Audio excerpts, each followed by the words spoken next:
Well, good morning, everybody. This is Bobby Harvey. We are on trackside along the BNSF Ottumwa subdivision here in Ottumwa, Iowa. Ready for another morning of live trains.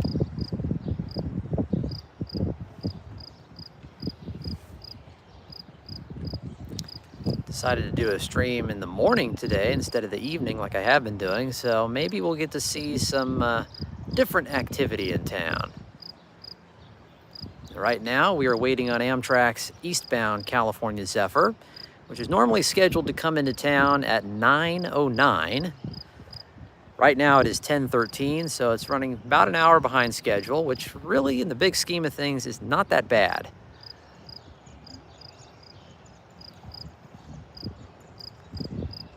And typically, for whatever reason, when Amtrak is running on time or close to on time, there tend to be other freight trains around, so hopefully there'll be some freight trains along with Amtrak for our action today. So we're along the south side of the platforms here in Ottumwa. The water plant is to our left, and I'm actually standing in the water plant parking lot right now.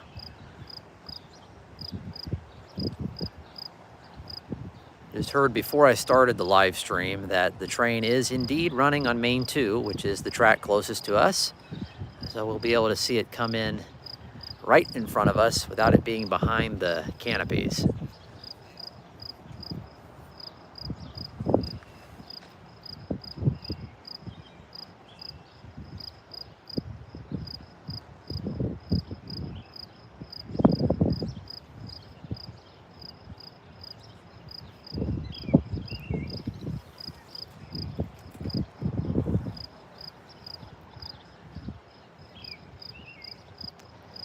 Now, the past several times we've been down here, I've been giving you a brief tour of the work they're doing on the canopies. And they've actually done quite a bit since the last time we were down here. So after Amtrak, maybe when there's other trains coming around, sometime within the stream, we're gonna go down there and check out the work they've done on the platforms. On the east side, they've really come along since the last time we've been down here. Before that, though, we see a headlight in the distance. Amtrak is approaching right now.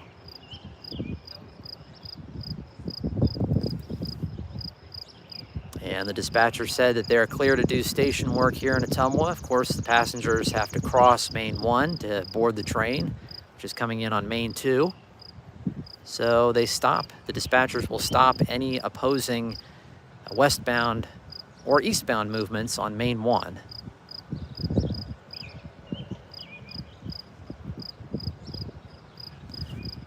To give the passengers a safe passage across the tracks to get on the train. And obviously, most of the time when they're running west, they're on Main 1 and the closest track to the station, so they don't have to do that when Amtrak is on Main 1. They can run freight trains on the other side because it's the side on the other side of the platform from the station, and there wouldn't be any passengers getting on or off from that side. So Amtrak is coming in now, folks. The eastbound California Zephyr.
And we have arrived.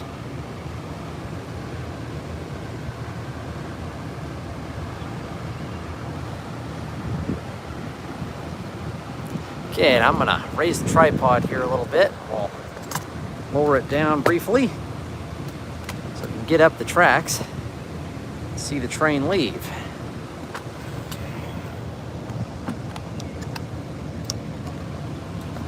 All right, to do that, we're gonna go around this excavator, and we're gonna have to go on a short little hike. Little different from when we're watching the westbound train come in.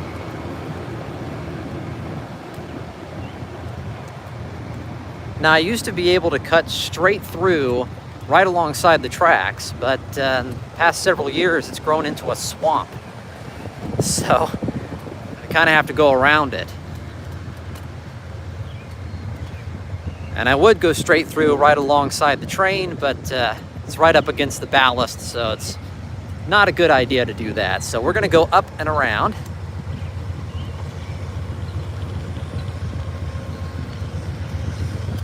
Give the train and its crew plenty of space. It's always the best thing to do.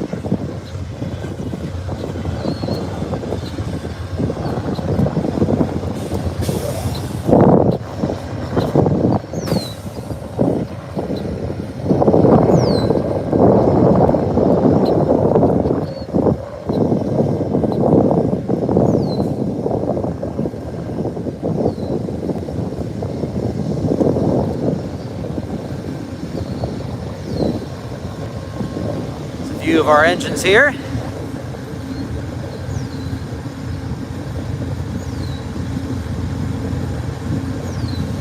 And now we've got to keep going. We've got to go down here and around really quickly.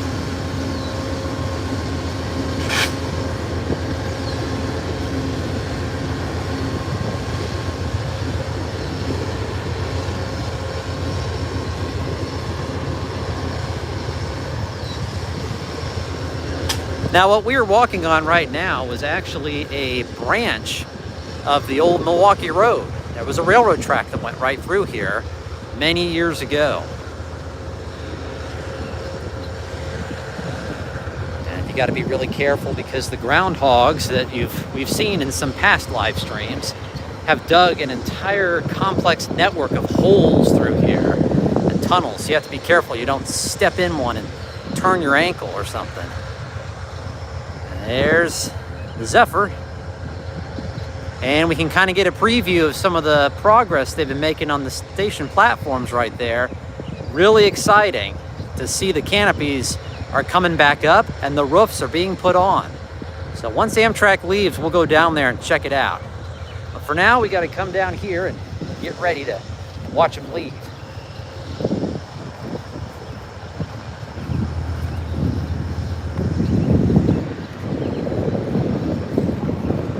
Lots of holes through here.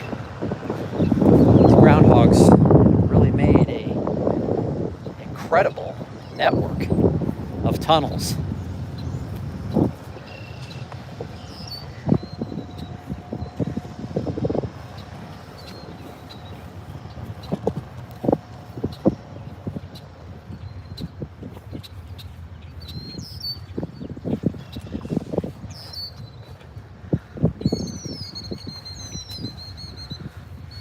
All right, we're just gonna stop right here and get them, and I think I'm just gonna leave the tripod down where it is.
level. Bad. Ready. Roger. Give me a whistle.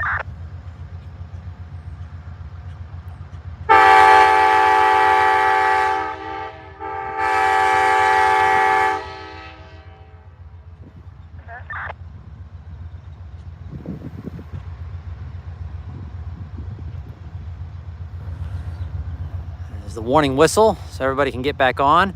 I'm gonna level this thing out a little more really quick here. Just a little bit. There we go.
The Zephyr is doing pretty good today.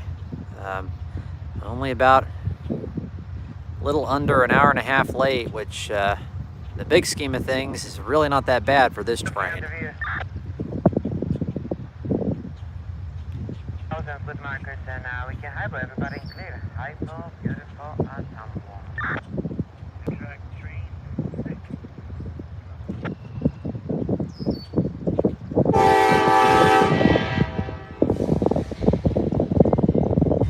All right, getting ready to go here.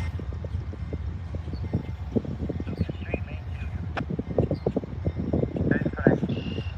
And let's make it 10 and, I'm sorry, 18 and 25. 18 and 25 time for us.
And there we have it. Safe travels, Zephyr. Eastbound California Zephyr is clear of Ottumwa at 10:27 a.m. Next stop is Mount Pleasant in about 45 minutes from now. They're well on their way to getting into Chicago at a pretty decent time. And they might make up some time along the way. Usually by the time they get to the Ottumwa subdivision, it's all double track. They really have the ability to make up a lot of time. So since they're only running about an hour and a half late, it's conceivable that they may get to Chicago less than an hour late. So pretty decent timekeeping for this train today. So that's our first train, Amtrak's California Zephyr, going east out of Ottumwa.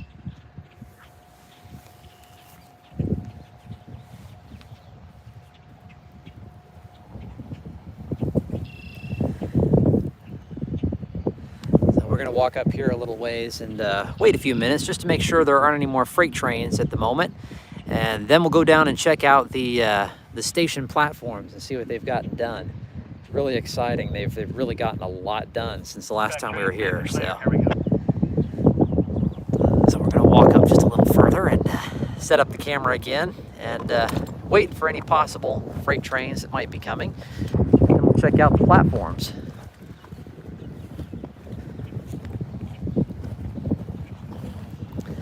So as I was saying, before Amtrak departed and we were walking down here, what we're standing on right now was an old railroad spur. This was a branch off of the Milwaukee Road, which is now CPKC, that came down here behind the water plant and came right through here where we're standing. And then it went right down by the railroad crossing down there. And then it branched off into a small yard. And there was actually a little depot down there at one time. And the yard was connected to the Wabash tracks, which of course went across the Wabash Bridge, which you can kind of see behind the viaduct over there. So that was a little connecting yard, and I'm pretty sure it was also connected to the CB&Q, which of course is now the BNSF today. Now this track, when it was here, it got torn up in the early 2000s. It was around, I like to say like 2003 or sometime around then. But it hadn't been used for many, many years before that. I mean, it had been really overgrown and just not seeing any use for a long time. And of course, at that time, it really didn't go anywhere. I mean, it just kind of led down to the Wabash Bridge, which those tracks had been abandoned since the 80s. So there really wasn't any point for that track to come down here anymore because there wasn't any industry serving it. So the track finally got torn up in the early 2000s, but I remember it being down here. It was kind of fascinating to me. And if we walk down even further, there's actually still some railroad ties embedded into the ground from that old track. In fact, we might just go ahead and take a quick peek at that before there are any more potential trains. So pretty much right where we're walking is where the track used to be. And as you can see, once we get closer, you can see that there are old ties embedded into the ground. And in fact, there are also some old fish plates and spikes still here from when that track has existed. So really, they kind of just pulled up the rails and just left everything else. But this gives you an idea of just how dilapidated that track got before they finally took it out. And this right here is one of the biggest areas that you can tell that it existed at one time, that still exists today. There is another area on the west end of the platform behind the water plant. There are actually still rails in the concrete of the road that goes underneath the bridge. There's still rails down there. Those two things are pretty much the only, I thought I heard crossing gates. I didn't. Pretty much the only indicators that that track ever came through here at one time. Besides, of course, the roadbed itself, the earth shaped up into what used to be a railroad roadbed. I'm going to go ahead and raise the camera back up. I don't know if there's anything else coming at this time. Of course, I won't really know unless we move and get a look at the signals. But I'm going to go ahead and set up really quick here, just in case something comes along. And we'll give it like 5 or 10 minutes, and if nothing comes along, we will press on.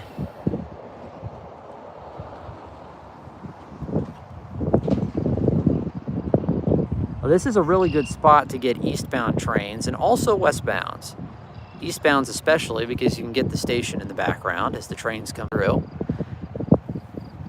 And for westbounds, you can pan this way.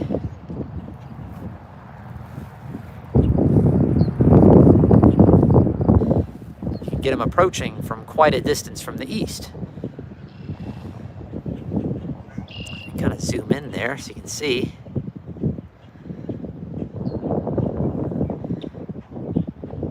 It's a little breezy day, as you might be able to see on the camera. It's not too bad though. And if any of you have noticed any difference in quality as far as the camera goes, my wife and I finally broke down and got some new phones.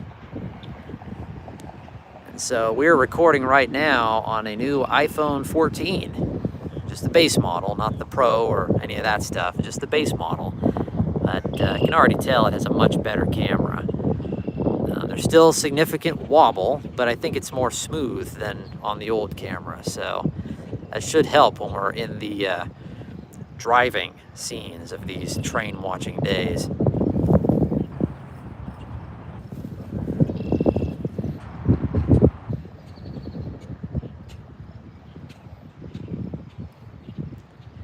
Texas says hi. Hello, Texas.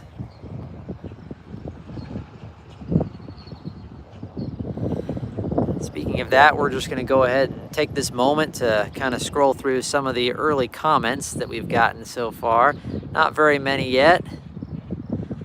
Birdman the Rail Fan asked, do you know why BNSF isn't leading their Thundercabs anymore? Now, I'm pretty sure he's referencing the Thundercab SD70 ACE locomotives, which is kind of a nickname that rail fans and maybe railroaders too have given the original order of BNSF SD70 ACE locomotives.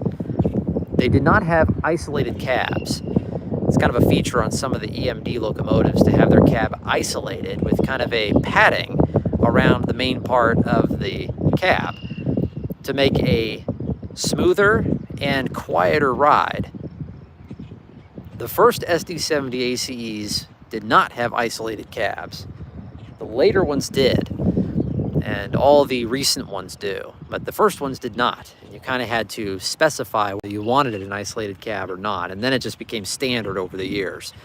The first order of BNSF SD70 ACEs, pretty sure, and I think these are the only ones that are considered, that are Thundercabs, that do not have the isolated cab, or BNSF's 9330 through 9399. So 70 locomotives. That was the first order of SD70 ACEs that BNSF received in 2006, I believe.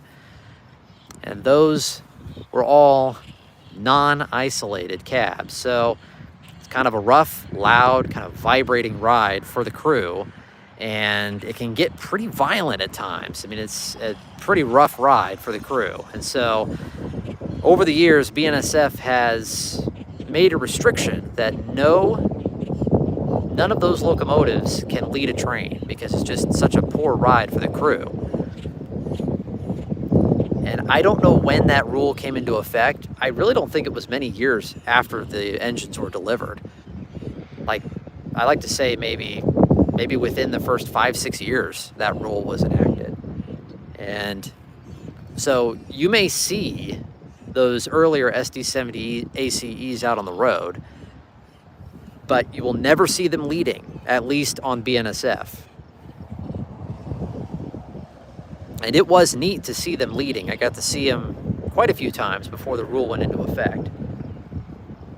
And the thing about them was they had a really nice, those early SD70 ACEs had a really nice tuned K5LLA horn, which the new ones, the new SD70 ACEs have the same type of horn, but it's tuned differently. It's just slightly different.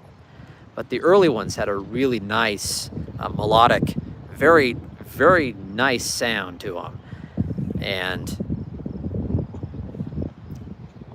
like I say, on BNSF, you will not see those engines leading a train because they have those restrictions in place for the sake of the crew, just so they don't get their teeth rattled out. I've never actually ridden on a diesel locomotive like that, or really ever, actually. So I don't really know how violent the vibration and the sound was, but it had to have been significant for BNSF to impose a rule like that. Now, there was an instance several years ago, after this rule went into place, that I did see one leading, but it was not on BNSF. It was actually on the CP here in Ottumwa. For some reason, there was a sand train, I think it was, that came into the yard and had issues with their lead unit. I think the leader was originally a CSX locomotive, and there was something wrong with it, and the trailing locomotive was a BNSF Thundercab locomotive. And it was also one of the very early Thundercab locomotives, one of the 9370 to 9399 bit of engines that had the headlight on the cab instead of on the nose. And that engine ended up leading the train out of Ottumwa up Rutledge Hill on the CP. And so I thought that was really cool to see that, because this was after that rule went into place. So you wouldn't have seen that on BNSF. But since CP does not have that rule, it was able to lead on the CP.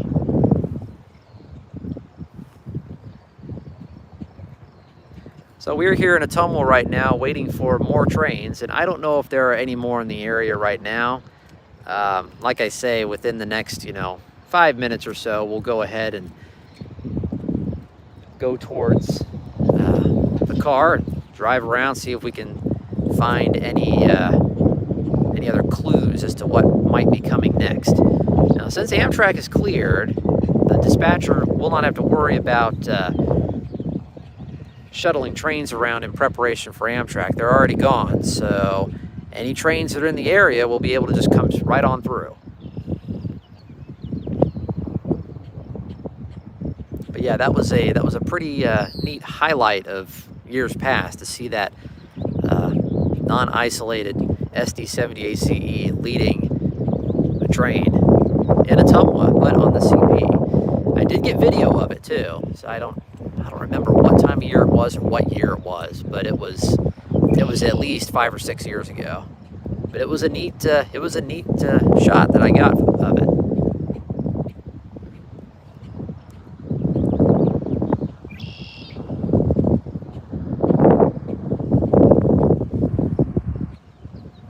And it's hard to believe that the locomotive models that we all thought of as new in 2005, 2006, when the stricter emission standards were coming into play, brand new engines like the ES44 ACs and SD70 ACEs.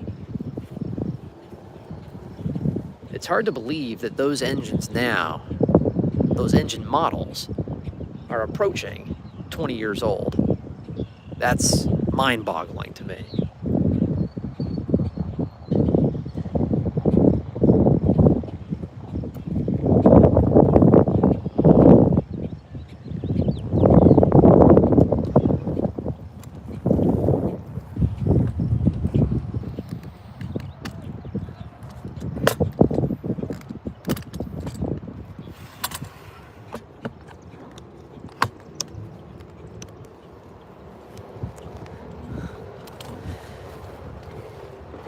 All right, do not have any clues of any more trains at the moment, so now we're gonna go ahead and walk down and check out the platforms. Now, the best time to check these things out is on the weekend when they're not doing any work. So obviously you can't come, poking your nose in around here when they're working, because now it's a construction zone. So, I mean, you can't just waltz onto a construction zone, but we're not even gonna do that right now. We're going to go up on the opposing platform and check out the work that they're doing. Because obviously they have not opened up the platform to passengers yet. But as you can see, it is getting very close to that time. They're getting a lot of work done on these platforms. Well, this is main one. We're going to be very careful and look around us, make sure we don't have any trains coming. I do not see anything.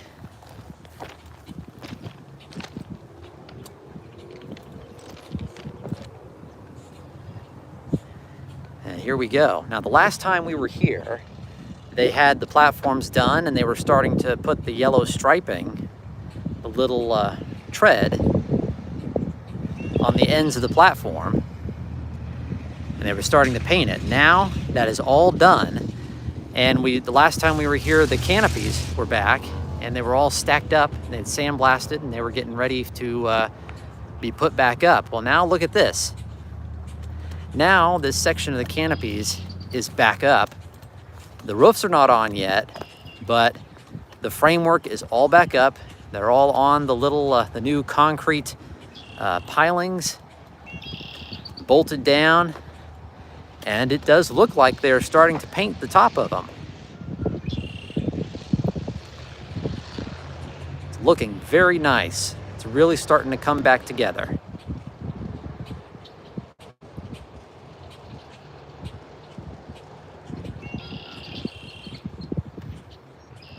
And we can get a good comparison of the old and new to see just how different and really how much better this platform is going to be. On the left is the original setup, and on the right is the new setup, which is still in progress, but is coming along very nicely.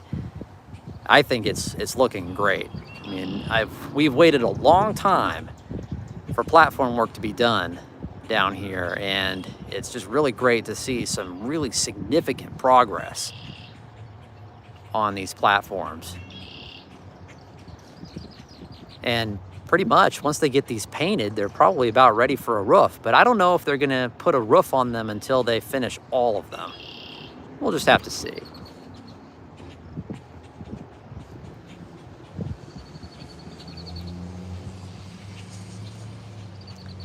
And this pretty much just shows how involved this platform job is. It's not just the canopies that they're replacing. They're replacing the entire platform. Making a new platform, and it's up on kind of a couple of concrete beams. So the platform can be raised up so that maintenance can be done to the platforms underneath of the tracks a little better. And the canopies are taken away, taken apart, and then the new concrete little risers are put in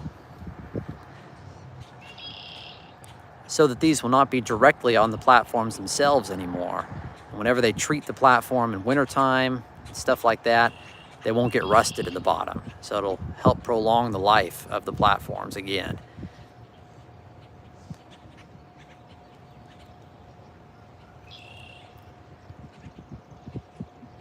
And they're going to paint these platforms. I don't actually know what these platforms' color was originally. I think it was kind of a creamish white, but I don't know. They've always been kind of rusted like they are now, ever since I first came down here, which was when I was very young. And of course, they are even more rusted now because the roofs have been off of them for almost 10 years. But the ones on the right have been sandblasted and they're ready to be painted. So that color you see is not actually, rust. It's just they've been sandblasted. So it looks really nice. I'm really glad that they're finally doing this. So about 25% of the platform is almost done now. And I don't know what they're going to do next, but my prediction is they're going to go ahead and do this side next. That way the passengers will always have something down there to get off on while they're doing the work down here. That's my guess. I don't know for sure, but I'm guessing they're going to do this side next, right about down to where they did this one on the north side. And then once they get it all done, they'll close off the other side, open this side, and then finish it off. But that's just speculation. I don't really know how they're going to do it. But the important thing is that they are doing it, and it's coming along very nicely.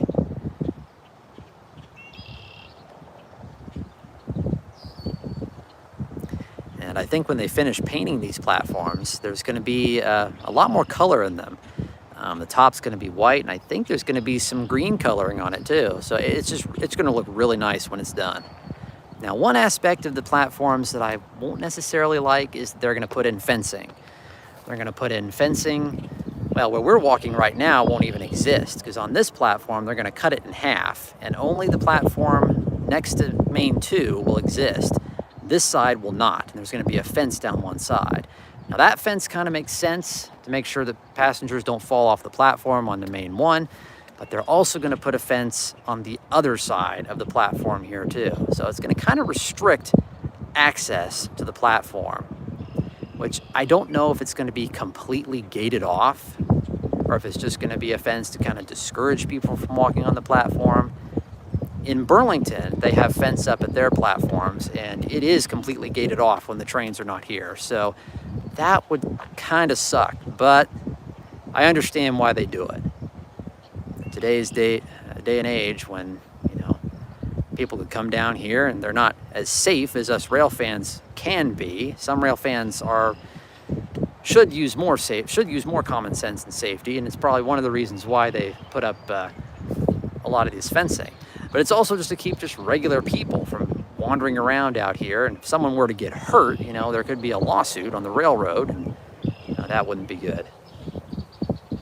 So that's one of the reasons why they put up these fences, and just to just to keep general random people from just wandering around down here. It's dangerous. You really gotta be aware of your surroundings at all times. Especially today when Ottumwa is in a quiet zone now. So, in fact, the last live stream I did, I was talking and I didn't even know there was a train coming up behind me, and the only way I knew was because I heard the grade crossings. The crossing gates going down. So you really have to listen, look around, just make sure that you are well aware of your surroundings. And obviously where you're walking. You should never be in a place where you shouldn't be, even when there aren't any trains around.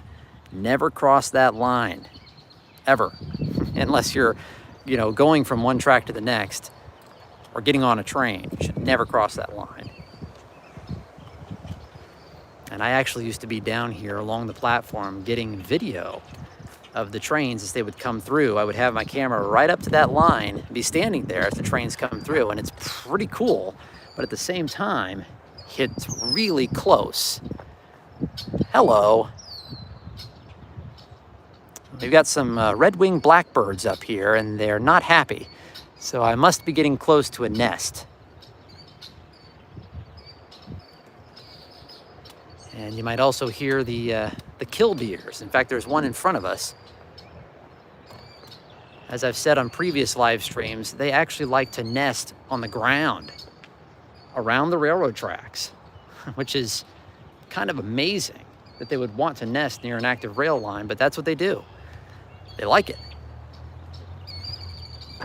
Yeah, just a lot of nice progress going on down here. And they're about ready to connect. Well, they're probably not going to connect them together, but you can really see how this new platform is coming along. And it's new, and it's also a mix of the old, because they refurbished the old canopies and they're putting them back up, which I'm glad they're doing that. It's much better than, coming in and putting up a brand new platform.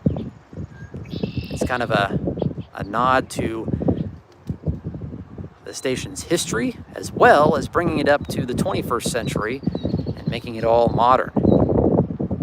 It's looking really nice. Can't wait to see what they do next week. I mean, they're working on this all the time now. So every week when we do these streams, if we come down here, you're going to see some progress. And it's really nice to be able to document it all. When it's all done, I might actually go through my live streams and make like a compilation video of the progress and put it up on YouTube as a regular upload, just so you can see all the progress that's been made over the years. I got to be really careful. I don't want to inadvertently step on the killdeer's nest. That would ruin the day.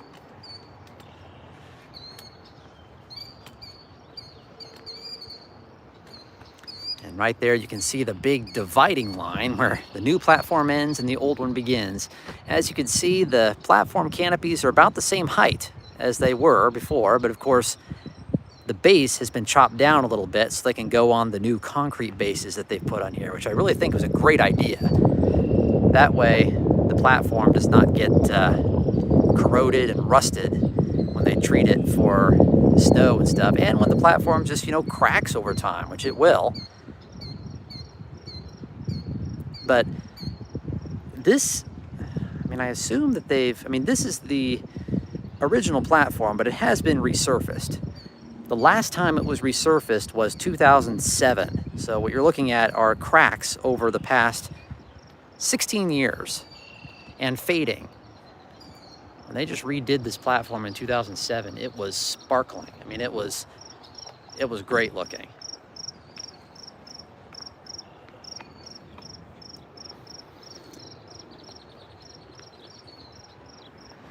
All right, we're gonna go ahead and come down here and cross the tracks and go back around where the excavator is and get out of here.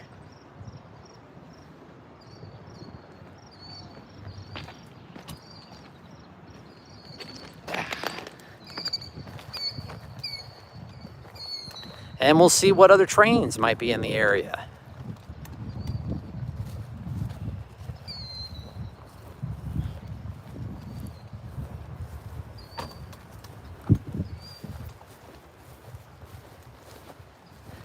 Pretty nice day. You might notice that it seems a little hazy. And that's because some of the smoke remnants for those big Canadian wildfires are finally starting to billow into the Midwest. All right, we'll go ahead and set the camera down here for a second. Get everything prepped. Get ready to go and see what else we can see for this Saturday morning.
And it's already getting pretty humid outside, so we're going to go ahead and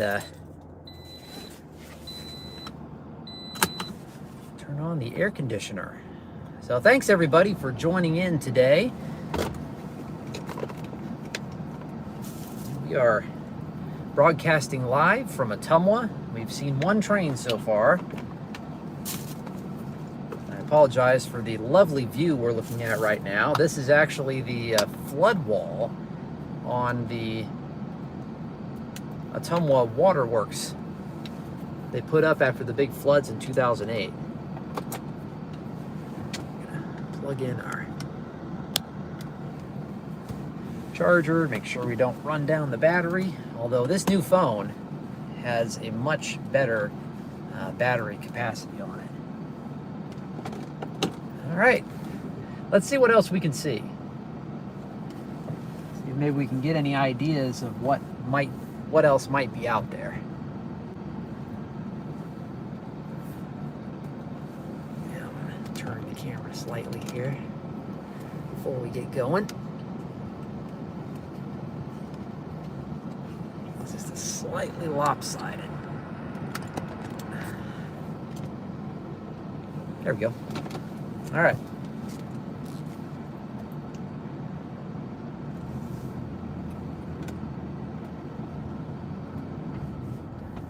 Try to keep the fan as low as possible so you can still hear me. So we're heading out of the water plant parking lot, and it has been pretty silent on the radio so far. But for those of you just joining us, we just got Amtrak's California Zephyr. It left town, getting close to about 30 minutes ago. And so far, that is the only train we have seen. Now, there was a coal train that went through about 30 minutes before Amtrak. I saw it when I was going by a little earlier before I started the stream.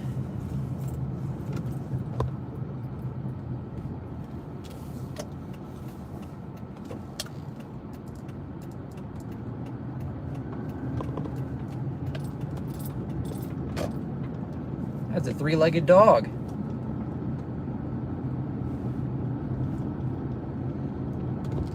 Looked like he was having the time of his life. So now we're down on Gateway Drive, and we're just going to see what else we can see. Now, even though I'm using a new phone, there's still going to be some bumpiness to the video because we're going over some bumpy roads.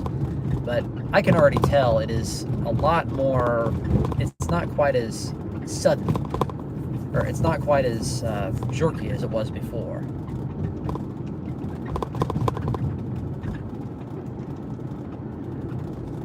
And yes, Ottumwa is a quiet zone. They have been since 2019, early November 2019. Hard to believe it's been almost 4 years now.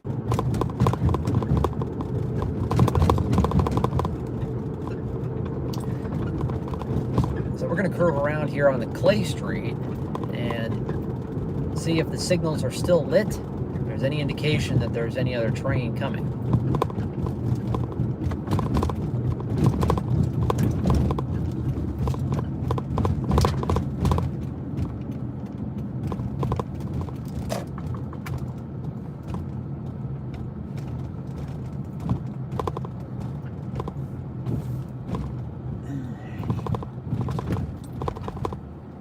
Unfortunately, the signals are out. So, there might not be anything on the BNSF for a while, which is kind of unfortunate, but there might be something on the CPKC, you never know.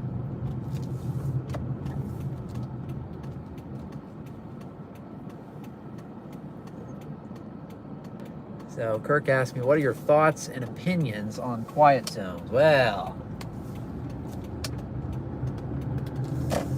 I mean, I get it. I understand why people are can be upset about the loud noise of trains going through, especially when they're multiple crossings, one right after another, in an urban setting where there's a lot of houses and a lot of, you know, development near the tracks. I can understand why people would be upset with the noise, and also because train horns have gotten louder over the years to meet FRA requirements. The decibel level of train horns has actually gotten higher over the years because people can be really careless and not pay attention to trains that are approaching. And so to help with allowing people to hear trains coming, the horn level, decibel level requirements have gotten higher over the years, so train horns are actually louder than they used to be.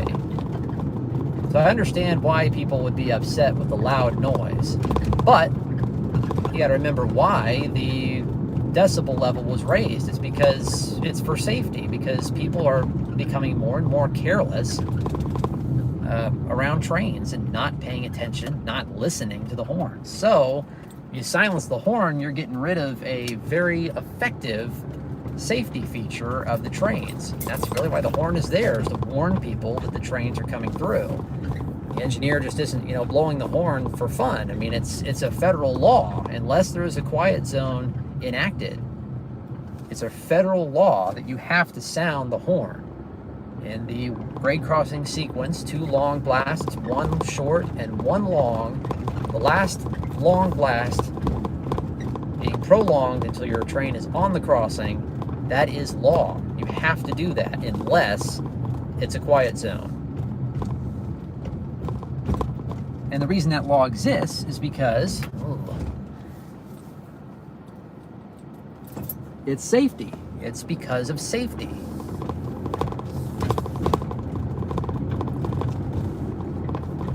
And there are people that go around the gates. There are people that walk right out in front of trains. And some people aren't intentionally not paying attention. Some people might just, you know, be looking the other way, not paying attention, and then because they hear the horn, they know a train's there, and then they don't walk out in front of it. But when you get rid of that, I mean, just like last time on the live stream, I didn't even know that train was coming until I heard the crossing gates. And any normal person who wasn't paying attention to the crossing gates coming down, if they were doing something else near the tracks, not paying attention, they would not know that train was there until they look back and it's right there. So on one hand, I understand the quiet zone argument, but on the other hand, it's difficult to really be for it when the train horn is there for a reason. It's meant to keep people safe. It's meant to keep people aware that there are trains coming. When you silence that, you silence a lot of safety. So that's my opinion on quiet zones. Now, the FRA knows this, and so there are certain requirements that have to be met for communities to enact a quiet zone. The crossings have to be upgraded. There has to be some secondary safety feature added to the crossings to prevent people from going around the gates, or to, like, an added warning or added safety to make the hornless crossing safe. Because obviously without the horn, you're going to have a lot more safety features added to the crossings so people know that a train is coming, and to prevent people from going around the gates or doing something stupid. One of the easiest and probably the least expensive options is what they did in Ottumwa, and that is they put medians in between the road at the crossings, and they extend the median out a certain ways to prevent people from going around the gates. And it looks simple, but it's still pretty expensive, but it's not as expensive as putting up an extra set of gates. So most communities like Ottumwa, they go ahead with that option because it's the easiest and it's the cheapest, and it is pretty effective. Okay, now we've gotten some reports of some westbound trains, so that's good. And I'll talk to you about that later. I'm just going to go down here and see if there's anything in the CPKC yard, and then we better head back to the BNSF, because it does sound like we've got some action down there. But yes, quiet zones are, I get it, but I'm not a fan. And it's not just because I'm a rail fan and I like hearing the horns, although that is one of the reasons. It's because of safety.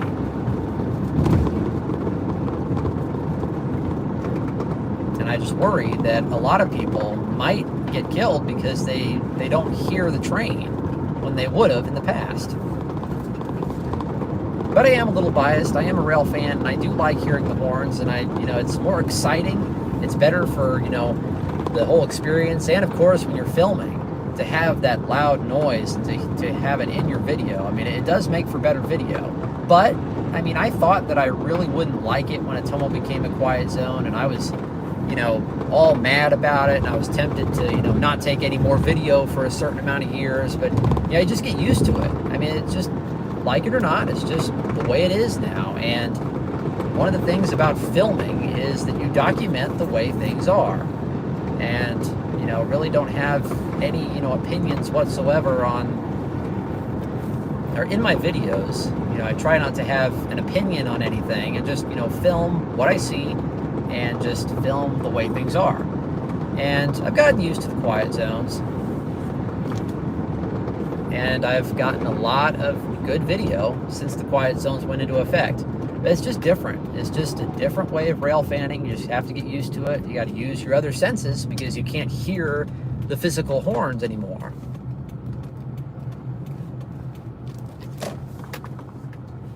And just like the comment that just came up in the live stream feed here, you also get to hear different aspects of the train that you wouldn't used to hear when the horns were blaring. You get to hear the rumble of the engines, the cars. I mean, you get to hear a lot more ambient sounds that you wouldn't have heard before. So I always try to approach everything like that with a glass half full aspect. There's always, just try and look at the bright side of everything. I mean, there are things that happen in life you may not like. Just, make the most of it and learn to make the best of it. All right, buddy, go ahead and go. He's waving me on. Okay, here we go.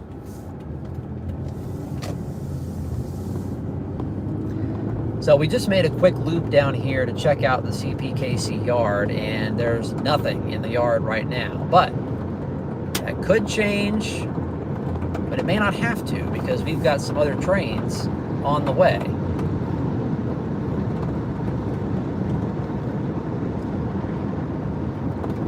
And I appreciate the heads ups that you guys give me, so I can actually know what's going on, because while I'm doing these live streams, I can't, reduce it and look at, YouTube and see what's going on the rail cams.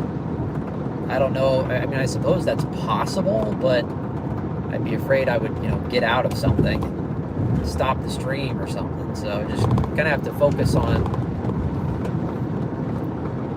doing the live stream and nothing else. Kirk asks if I've finally gotten used to saying CPKC. Well,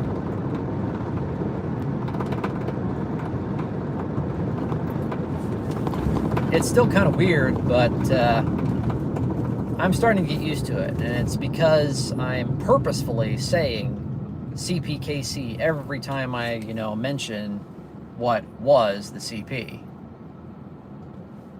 Just emphasize it, CPKC, CPKC.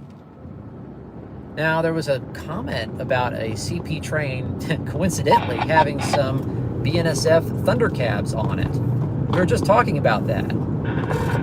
And in fact, we can actually hear the dispatcher toning up. So I wonder if there's a CPKC train coming. And we're kind of on the wrong side of town to get it. So hopefully we've got time to get back. See if we can hear anything from the dispatcher.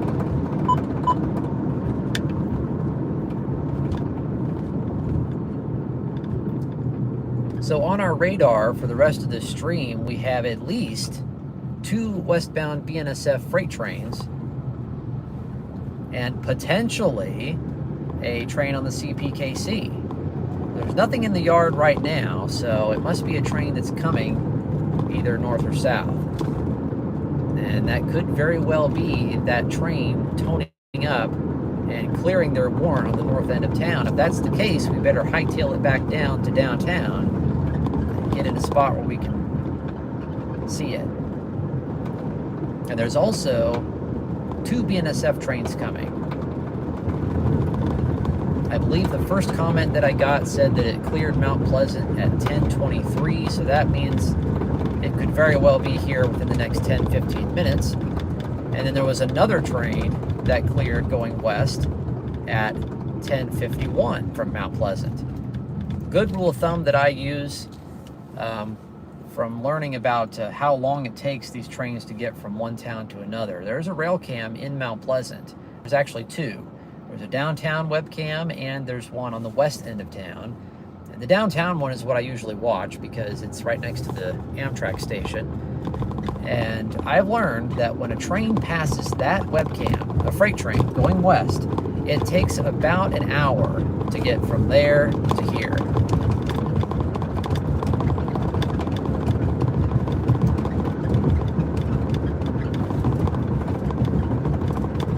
So if a westbound train cleared Mount Pleasant at 10:23, it'll be here roughly around 11:23, which is about 12 minutes from now.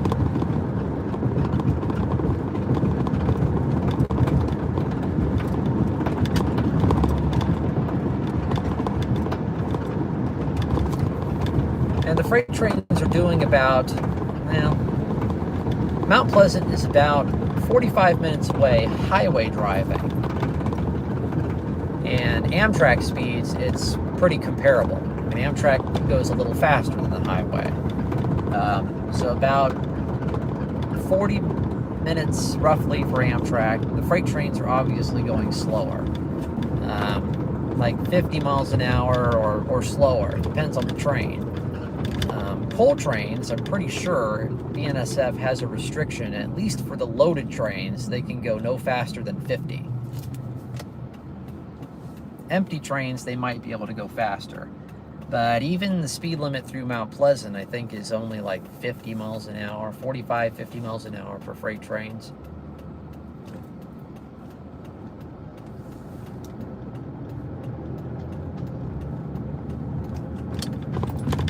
So we're making the turn here at the big traffic light, getting back onto what was Highway 63. Now it's Business 63 and State Highway 149.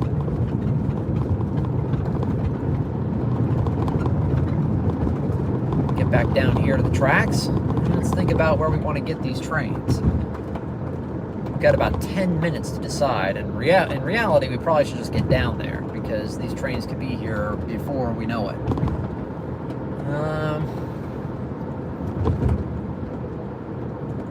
I haven't heard anything else on the CPKC radio, so that must not have been a train, or at least it might not be close, so close that we can actually hear it. Okay, I don't think the signals are lit yet, so we might go down there and check those out again, just to be sure. I would think they'd be lit by now if those trains would be on their way. But it's not an exact science. I mean, it depends on the situation. I mean, they could have been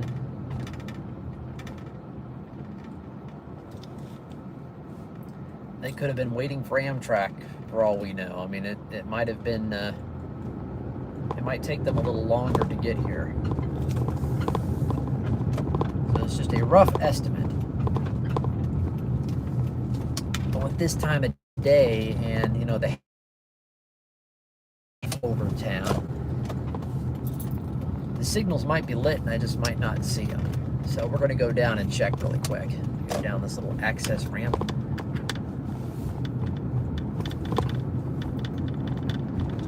So there's still some jerkiness, but I do think the new phone is doing a much better job at filming. Kirk asks if I'm planning on live streaming from any other towns. Yes. I'm not sure when that would be. I mean, it just depends on when I'm out of town in a specific place, but I do plan on doing live streams in other places when I'm in the area. Was planning on doing a Fort Madison stream. Still plan on doing that eventually sometime. Wife and I were planning on going to Fort Madison, determined that we didn't have enough time, so we ended up staying home. But yeah, I do plan on doing live streams from other towns. Fort Madison is a great candidate because there are so many trains, and it is such a popular rail fanning town. There are plenty of others too. One that I have, that I really should think of doing a live stream in is Hannibal, Missouri. It is a very neat place to watch trains, and it's not incredibly busy, but it's not exactly slow either. I mean, there have been times when I've been able to see the same amount of trains that we've seen in these live streams within, you know, a couple hours span. So, well, I think we're going to go to our old standby at McLean Street, park and get ready for these trains. Unless, okay, let's hold up for a second. There's nobody behind me. Go ahead. We're going to wait and determine what we're going to do here. Still no one behind me. Yeah, I'll put you in on the main. Unless you need me to bring you in on one, make sure to pick up that engine. Okay, so there is some sort of train coming, going south. Yeah, as long as you'll bring you in on one to pick up that engine. All right, so we might. What time do you go on duty?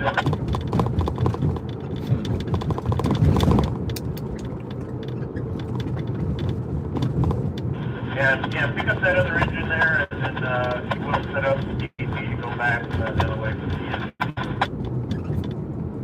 So it might be an empty coal train coming down on the Thank you very much. but we cannot hear the conversation from the crew. So that train is still a ways out, whatever it is. I'm talking about picking up an engine. So I don't know what kind of train that is. We'll just have to wait and see. But so we're gonna go here at Clay Street yet again and check our signals. They're still out. Huh. Very interesting.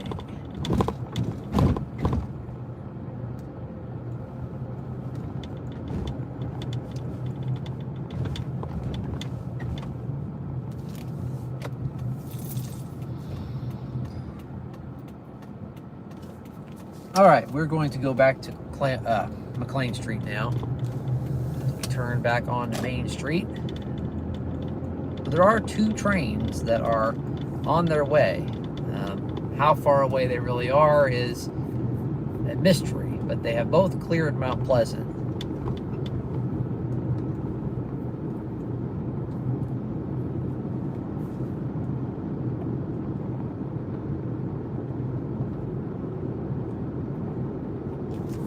So as I mentioned earlier, there is kind of a haze over town. Those big Canadian wildfires that were really affecting the air quality in New York and up in northeastern United States. It's just really bad up there. If you've seen any of the pictures of the smoke going over New York City and some of the other cities around there, it was just really bad. The remnants from that are finally starting to creep down to us here in the Midwest, and it's not anything near that bad, but you can still kind of tell that there's kind of this, very thin kind of haze. And what that is actually remnants of the smoke from those Canadian wildfires. It's really crazy to think that there could be fires in the world so huge that the smoke travels thousands of miles into another country. Not the first time that I've actually seen and recorded trains in haze brought on by Canadian wildfires. In fact, several years ago at Old Threshers, I believe it was 2017, there was a Canadian wildfire, and the haze from that was a lot more significant. In fact, it actually made the scene at Old Threshers turn kind of like a yellowish gold. And I got some pretty good video. Now we're gonna park here facing a new point of interest here at McLean Street. There are two rail cars that have been put up on tracks next to the BNSF main line. And these are owned by the owner of Main Street Donuts, which is directly behind these freight cars. And the owner obviously is a very big rail fan. In fact, I'm pretty sure he used to work for the Milwaukee Road. And he's had these cars for a long time, and he's had the wheels set up on this track, and he's just recently lowered the cars down onto the wheels and put them on this track, and it looks really neat. Not sure what his plans are. I talked to him years ago, and he mentioned maybe, making some sort of rail fan like motel or something next to the tracks, which that'd be neat if he were to get that done. But either way, it's just kind of a nice little backdrop while we wait for trains here. And the signals are still out, so the CPKC train that we're hearing about might be our next train.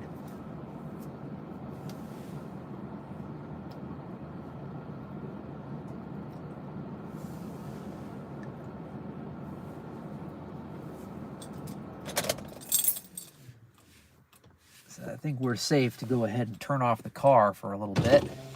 And the neat thing about these new phones is that they have a, which again, if you didn't, for those of you just joining me, I have a new phone. I'm recording on an iPhone 14. And so it's a little better video quality and one of the nice things about these new phones is that they have a USB-C charging cord, which allows for a lot faster charging, and it accepts higher voltage, higher wattage for charging, and so it charges a lot faster. So when I'm in the car here, the phone is probably still at 100% because it's able to charge really fast. And since it's a new phone, the battery doesn't wear down as fast as on the old phone. So when I had that old phone, which was an iPhone SE, it was not the original iPhone SE, it was one of the newer versions, but it's kind of a dinosaur as far as phones go now. So it's nice to have a new one. And of course, another big advantage to having a new phone is my old phone. There was a speck of dust underneath the lens on the outward camera, and so every time I filmed, if you're looking up at the sky or a very bright scene, you could see that speck of dust. And obviously on this new phone, I do not have any specks of dirt on the camera lens, and hopefully I never will get underneath it. And so we've got a full unabashed view and a really nice camera. So we're down here at BNSF's McLean Street crossing on the Ottumwa subdivision here in Ottumwa. And the cars we're looking at right now are owned by the owner of Main Street Donuts, who also has a rail cam. The Steel Highway rail cams that has many different rail cams around the Midwest. Main Street Donuts, he hosts the BNSF camera for Steel Highway here in Ottumwa. And it is actually just right over there, kind of right in here, in this building right there. Now, if you were to get on the webcam right now, you could probably see my car in the distance, parked here. So we had word that there are at least 2 more BNSF westbound trains approaching. They have cleared Mount Pleasant, but the signals are still dark. So I don't know if those trains stopped along the way, or they're just taking a little longer to get here, or what the deal is. But we do... Okay.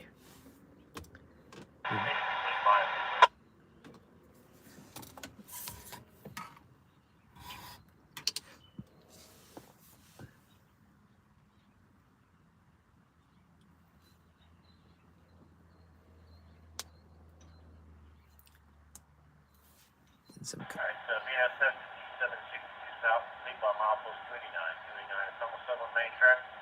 Using track war number 5019, 5019, 1126, 1126, is that correct?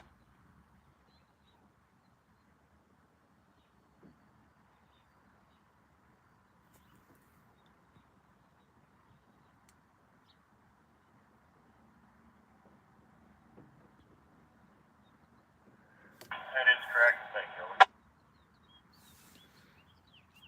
Okay, so what we might end up doing, since the BNSF action is non-existent right now, but those trains will get here eventually. So I'm not too worried about it. In the meantime, while we wait, it sounds like there is indeed a southbound CPKC train approaching. And the dispatcher just said, or they just called the dispatcher and said that they are clear of, I believe it was milepost 283, which would mean that they're about they're about roughly 15 miles away coming south. And there is a BNSF leader on that train. So I don't know if that is a coal train or if it's a normal train.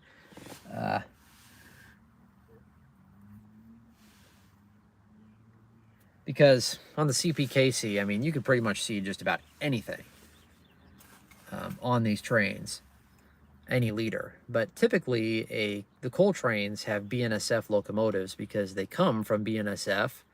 They are interchanged from the BNSF here in Ottumwa. But they did mention picking up an engine. But they also mentioned running the DPU around, which they do that on the coal trains, because when they get here, they turn around and they go through the interchange track and head west on the BNSF. So it might be a coal train, but it might not be. But it probably is, because they wouldn't alter the DPUs on if it was just a regular train. The numbers for these trains have changed. Last year, I think it was the end of March last year, or maybe it was the year before now. I'm losing track. I think it was last year. They changed the numbers on all the CP trains, and they've carried over to the CPKC era, these new numbers, and I still haven't memorized most of them. For example, 474 and 475 were the main mixed freight trains, and now they're numbered 260 and 261. Those are easy to remember. And I think the grain trains have not changed their numbers. They're still 374 and 375, but the other trains have also changed their numbers. The coal trains used to be in the 800s, and I think they still are, but they're different now. But maybe not. I think they've changed. But anyways, where I was going with that is I heard the dispatcher address the train number, and it was in the 600s. And in the past, that was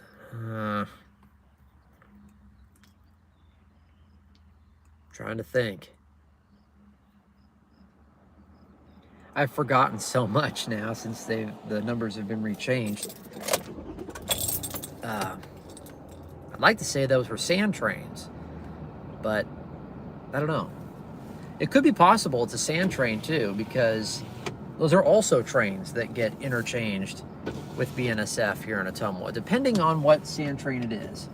There are some sand trains that come straight through, and there are also some trains that get interchanged with BNSF. And yes, as Jesse just reminded me, there are some new trains coming through here as well on the CPKC. Numbers 180 and 181, those are the CPKC's flagship brand new intermodal trains that are running from, I believe it's from Chicago to Mexico. So to get to Mexico, they come right through here. I have not actually seen one of those yet, but I've seen plenty of people's pictures of them. They're really neat trains. And it's just the beginning. I envision CPKC really getting in on this intermodal business and running quite a few more trains on here. The initial idea is that once CPKC really gets going, there's going to be almost double the amount of trains coming through here than there have been. Like right now, or at least in the past, you could bet on there being like 4 or 5 trains a day. So that number could very well go up to 10 or more in the coming years with all the business that CPKC is going to try and bring in. And obviously, since it's one big railroad and you're connecting CP's network to Kansas City Southern's, and this is really the only line that connects the two together, so obviously it's going to get a lot busier because they're just going to be running more trains from one railroad to the other. Of course, now it's one big railroad. All right, we're going to take one more look at the BNSF signals, because it's possible they might bring their trains through before the CPKC train. Since BNSF has priority on the diamond. So we're going to take another quick look. Everything's still dark. All right.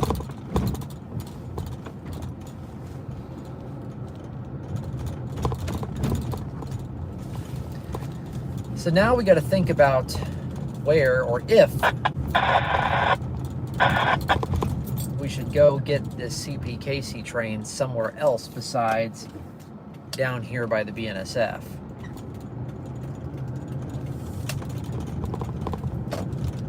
And as Bob Ross always says, you know, you have a big decision to make here.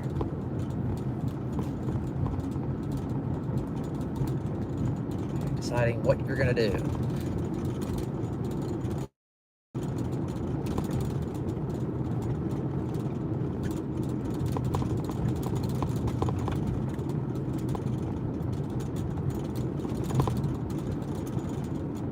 you've got to make, sometimes you got to make some big decisions when you're out rail fanning. Do I get one train and potentially miss another?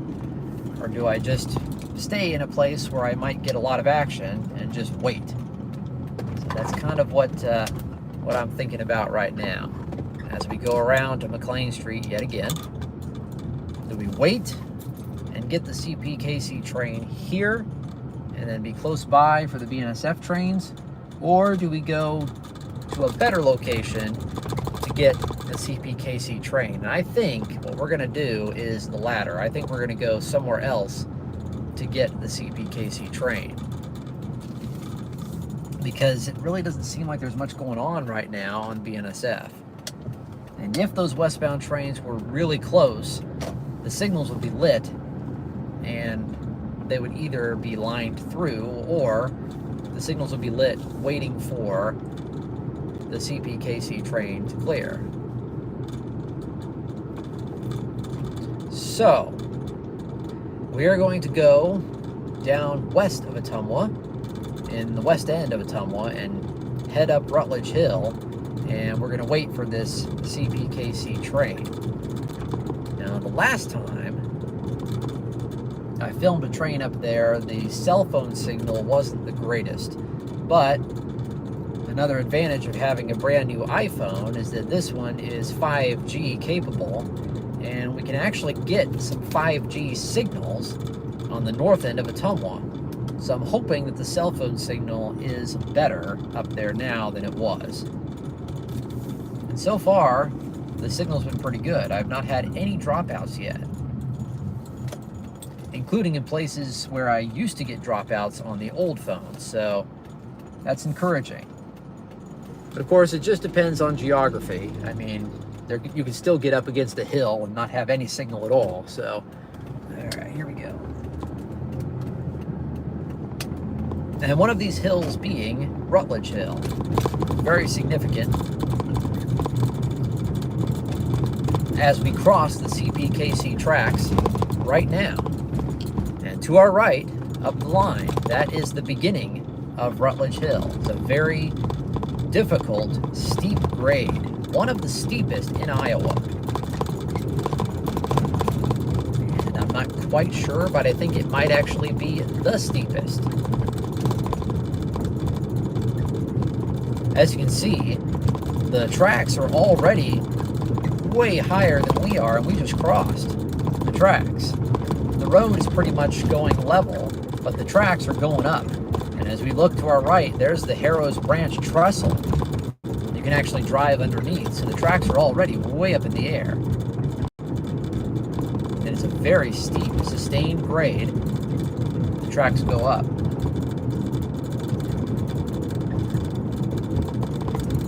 Now that tinkering sound that you heard was my scanner antenna. I moved it down so you don't have to hear that anymore. Now, one of our live streams started here at this Casey's, the corner of 2nd Street and Caldwell Street. We're going to make the turn on the Caldwell Street and go up to the grade crossing here, cross the tracks one more time, and head up Rutledge Hill. This little structure on the right that you see there, that is also owned by the owner of Main Street Donuts, and that is where the CP camera for Steel Highway's webcam in Ottumwa, that's where it's located. Now we're going to go up Rutledge Hill. Caldwell Street turns into Rutledge Road, and it winds up and around the hillsides up to the top.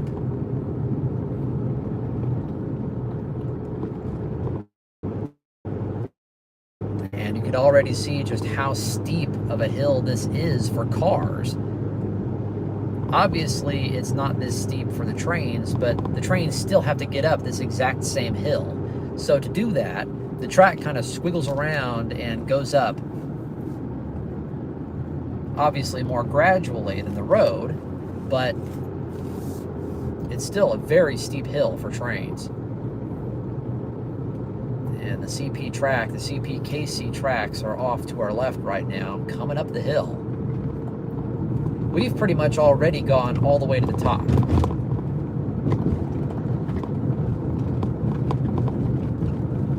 A-Train just commented, work has started at the south siding switch Rutledge. I did see that picture the other day on Facebook. Another rail fan was in town. Oh, watch out, squirrel. I missed him. Another rail fan was in Ottumwa recently, and he took a picture of work that's going on up here at the top of Rutledge Hill at the south end of the Rutledge siding, which is pretty much right at the top of Rutledge Hill.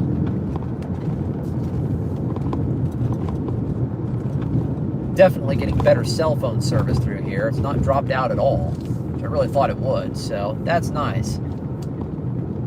If you've got the money to invest in a new phone, go for it. Phones have really advanced even in just the past couple of years. And the camera, the video camera, still isn't near as good as my regular video camera, but it's still much improved over the last phone camera that I had on my old SE. There's a lot of houses up through here, but they're mainly kind of like almost farming. Not that anybody's doing any significant farming up here, but a lot of these houses have farm animals, they have horses. There's one house up here that has chickens, and once in a while you'll see them right along the road, just wandering around like chickens do. When I was a kid, I lived on the farm for 15 years, and we had chickens, and that's what they do. You open up the chicken house, and the chickens go out and roam around, and then at the end of the day, they all go back to the house and get up on the roost. You don't have to herd them in or anything. They just go back. It's just what chickens do. It's their instinct.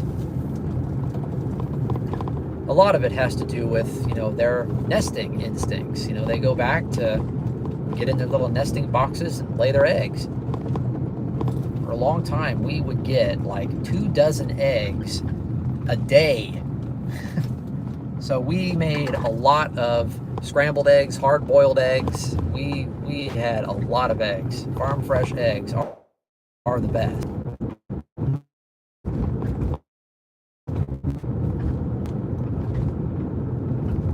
And we just had another one right there. Blocking of a lot of, signals. So, I mean, it's not a surprise. Now, as we get up here to the top of Rutledge Hill, which I think we're actually going to go a little further, but I do want to see what they're doing up here. Doesn't look like there's any work going on with the signals, but I wonder what they're doing.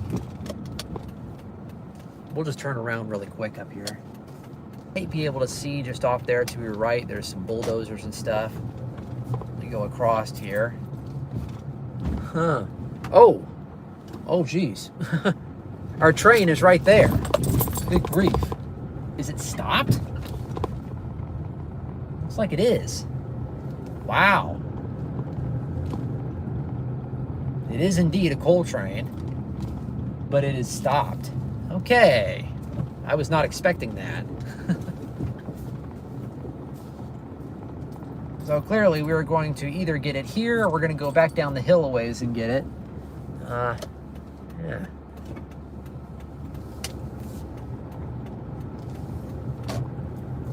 I did not expect our train to already be here. Are they moving now? Yes, they are. Okay. Now this isn't quite what okay. The gates are not coming down yet, so we're going to go for it. And that was, just barely. Now, in a situation like that, if you ever get in a situation where there is a train coming and the gates are going down and you have the ability to stop, do so. The only reason I went for it is because the gates were not coming down yet, and the engineer was not sounding the horn. If he was already sounding the horn, neither one of those things were happening.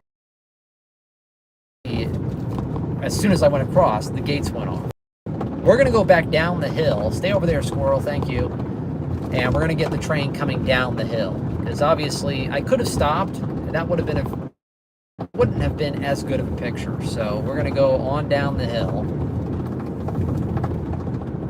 and get the train at the base of Rutledge Hill. So it is indeed a coal train. Our next train is coming.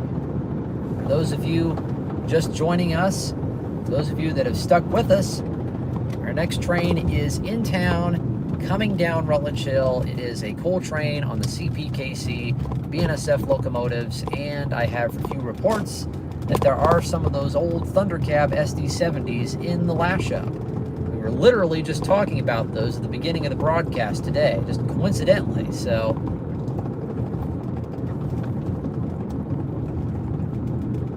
And it's just as well. We head back down Rutledge Hill, so you get to see the other side of going down Rutledge Hill in the car.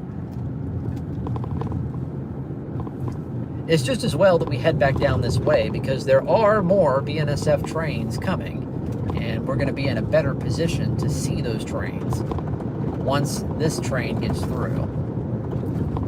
I'm trying to think of where I'm going to go to get this train.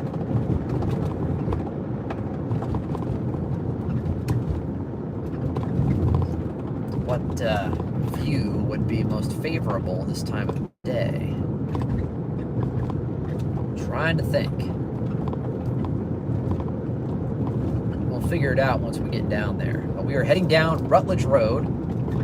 There is a CPKC train in town that is approaching right now. And it's possible they may have been in town for a while now. They're just now leaving.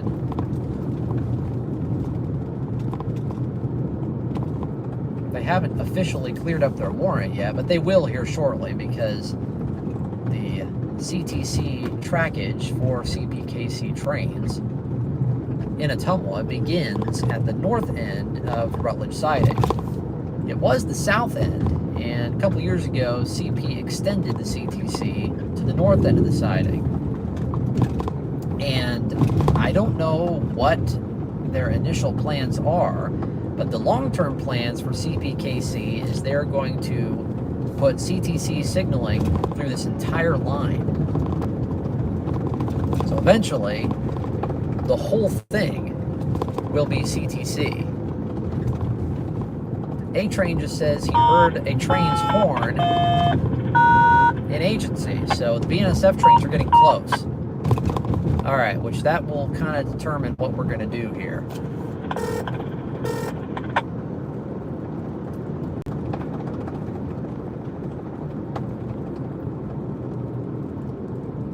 Back down the hill we go.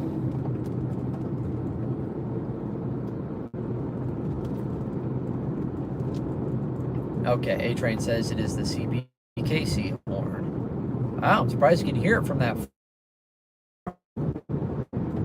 course, I guess it really isn't that far as the crow flies from agency to here.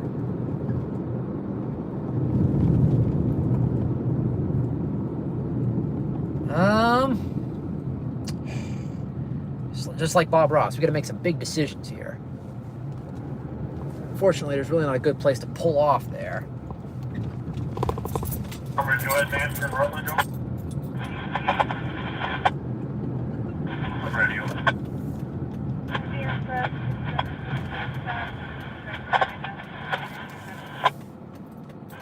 5762 South clear. Track 15019 5019 1147 1147. Is that correct?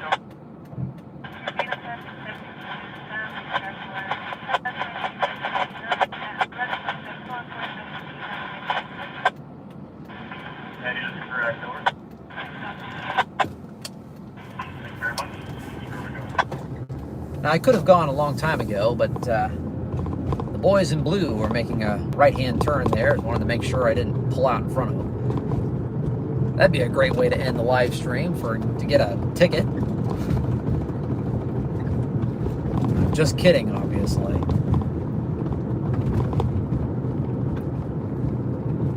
Okay. So there's a lot of good photo ops down here, but from where the sun is right now, a lot of them might be a little difficult to do. So,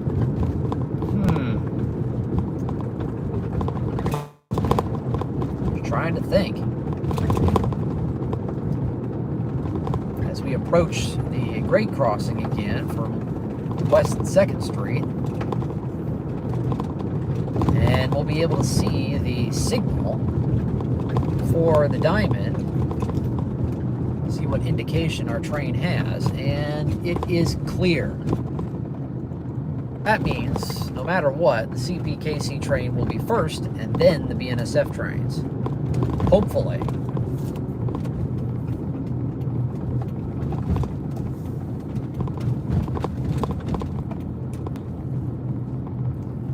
We're approaching almost an hour and 40 minutes on the air. Okay, I know where I'm going to go. We're going to go down to Gateway Drive on the CPKC to get this train.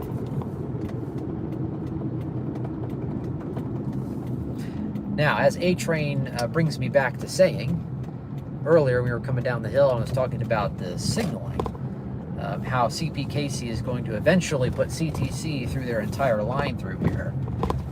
There actually are some new signals going up north of Ottumwa on the CPKC. At Linby, they have extended the siding at Linby, and there are signals going up there. So my guess is it will not be very long before they've got CTC controlled on that siding as well.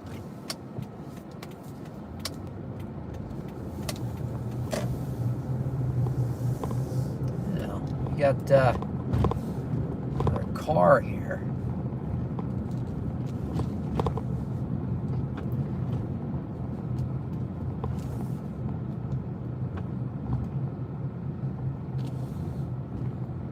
Oh, it's another train enthusiast.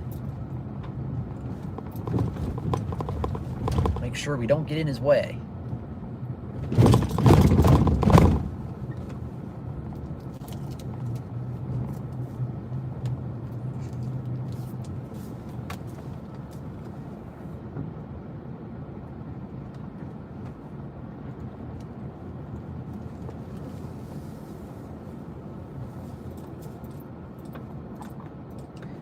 All right, here's what we're gonna do. We're gonna cross the tracks, making sure that our train is still a ways up there. We're gonna park down here, a little ways away, so people can still get around us. And then we're gonna go back up on the embankment here.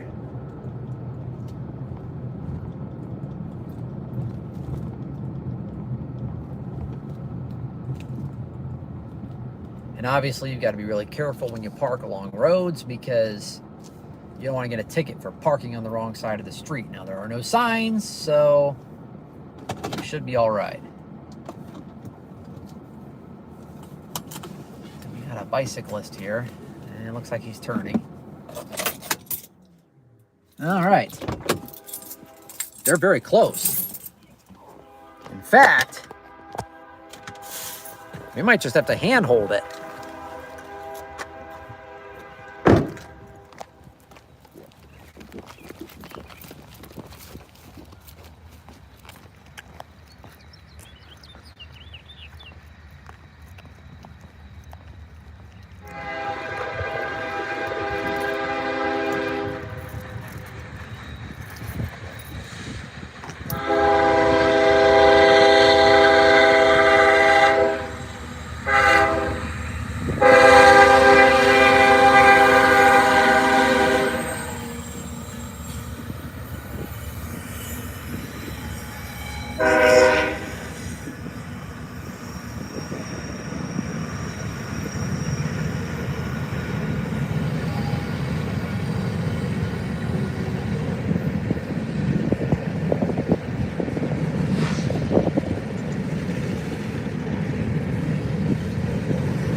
Well, as the train comes rolling to a stop here really quick, we're gonna make a mad dash back to the car and get some of our hardware. So I don't have to hold up the camera this long. We're gonna go right back though. That train did not take very long to get down the hill at all. Of course, it's an empty train, so.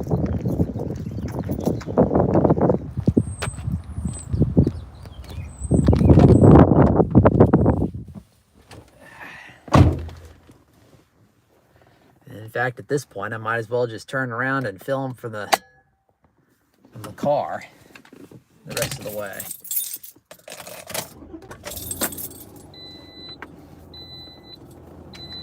Not exactly where I wanted to be, but I did not know that that train would come down the hill that quickly. At any rate, we're going to turn around and get the rest of this train as it goes through.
Glad I brought my little selfie stick so I can get a better view of the train as it goes through. So what we're looking at right now is an empty CPKC coal train that is just rolling in to Ottumwa. And unfortunately, I wasn't quite in the place where I wanted to be when it came in, but I think we still got a pretty good picture of it. Now, this train is from the Mid-American Power Plant in Fruitland, Iowa. That's where they go loaded with coal. The coal initially comes from the Powder River Basin, and then it gets interchanged from BNSF to the CPKC here in Ottumwa, and then it runs the rest of its journey from here up the CPKC to Fruitland, which is just outside of Muscatine. And that is where this train came from. The reason I know is because all of the freight cars have MARX on them, which is the reporting marks for Mid-American Energy. Seatbelt on here real quick. There we go.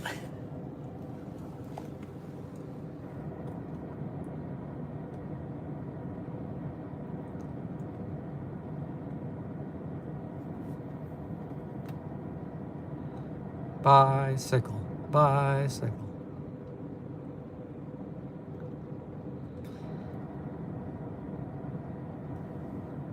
Now that trail runs right up along the levee along the Des Moines River, which kind of parallels the tracks here for a little ways. And if you remember from the beginning of today's broadcast, the old Milwaukee track that went behind the water plant, this is roughly where it began. And it went right along where the bike path is now and curved back around and underneath the highway bridge and then behind the water plant and on down to the Wabash Bridge.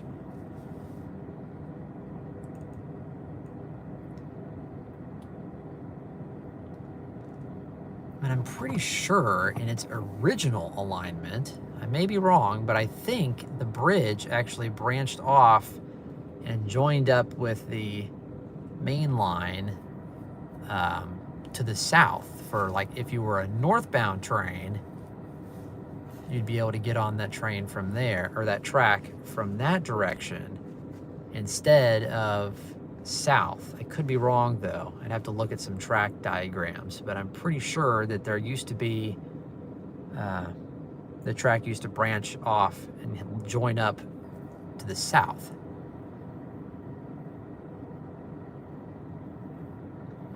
Any video footage of the Milwaukee in this area? That's a good question. I'd really like to see it if there's any that exists, because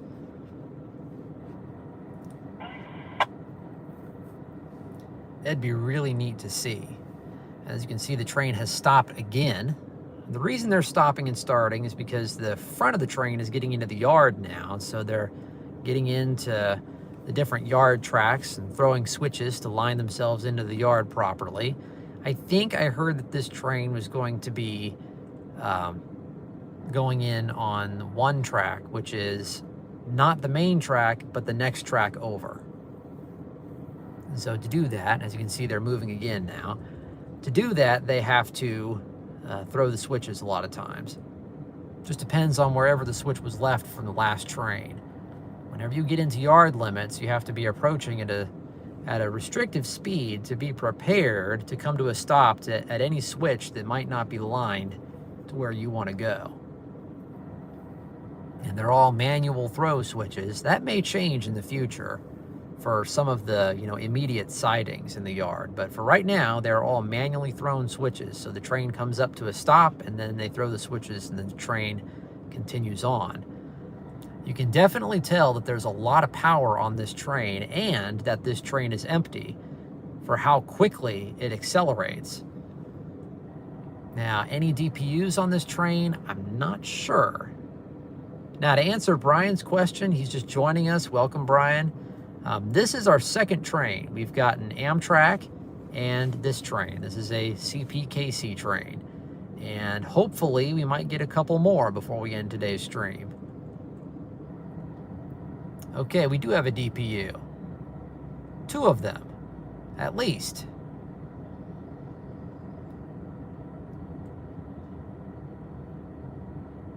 Now, most of the engines on this train were SD70 ACEs.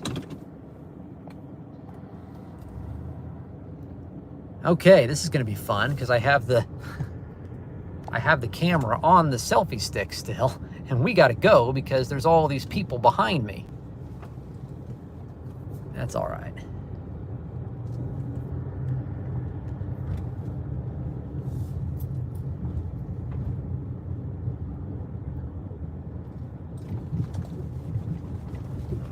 Whoa.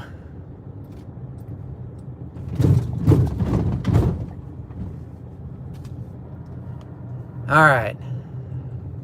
Private property, no trespassing. I'm not trespassing, I'm just turning around.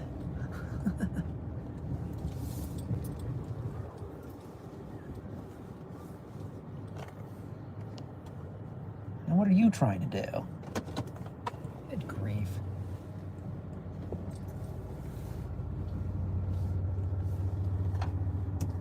Okay, well, it's private property, but that guy just kept, going over there like, he owns the place. All right.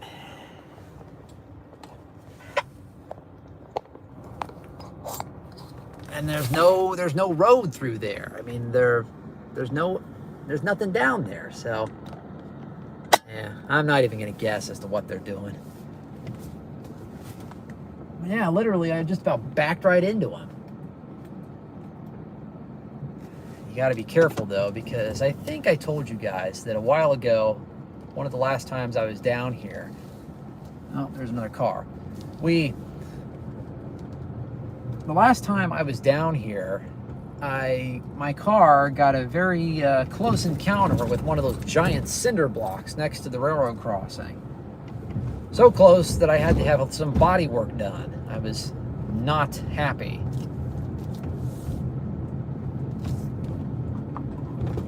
But it was my fault, because I didn't know I was that close, but still. So now when I go down there, I'm very careful to not get extremely close to those blocks. The reason they're there is to discourage people from, parking down there. It's kind of it's owned by the city, I think. It's kind of little junk lot. There actually used to be a bridge down there years ago that went across to Turkey Island, and the signals are still out. Where are these westbound trains that are supposed to be coming? And where are any eastbounds? Yeah. After a while, if these trains do not show any signs of coming, I mean, there's, you know, it can only go so long. I mean,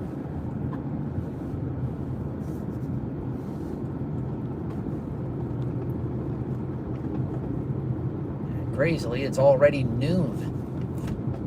I didn't think it was that late, but it is.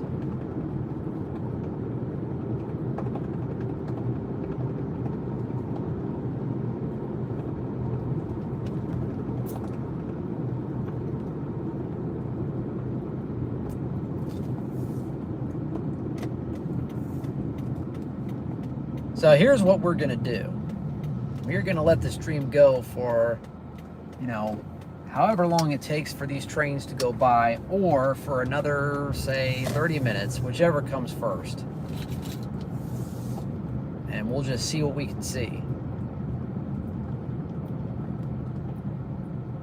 Oh yes, people are commenting on the Eiffel Tower back there. There's a guy that has his business is importing like metal sculptures and stuff from overseas. That's his business, and that's kind of his little warehouse there. He makes a pretty good living, I think, and he actually has a setup at Old Threshers every year. He sells, like, you know, metal, like animals, you know, catfish, stuff like that. It's pretty neat stuff. All right, we're back here. This is just going to be our little stakeout point. We got some better light on the cars now, but I think we're going to turn this way so we can actually see the signals.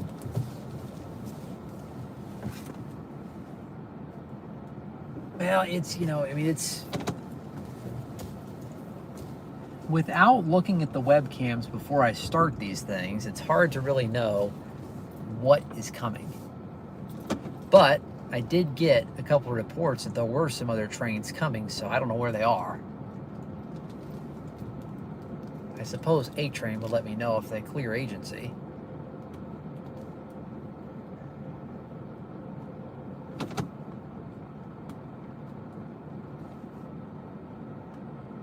Okay. So yeah, we are going to let the stream go for, let's say 20 minutes. Another 20 minutes. And we'll see what happens. So far we've only gotten 2 trains. We've been on the air for almost 2 hours, but that's the way it goes sometimes. But we've had a lot of good railroad discussion, I think.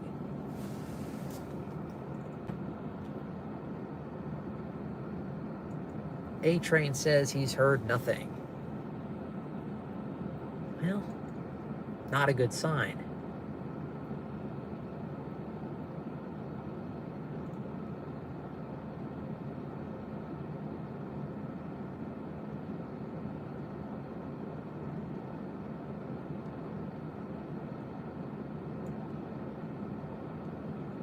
Kind of scrolling through some of the previous comments here.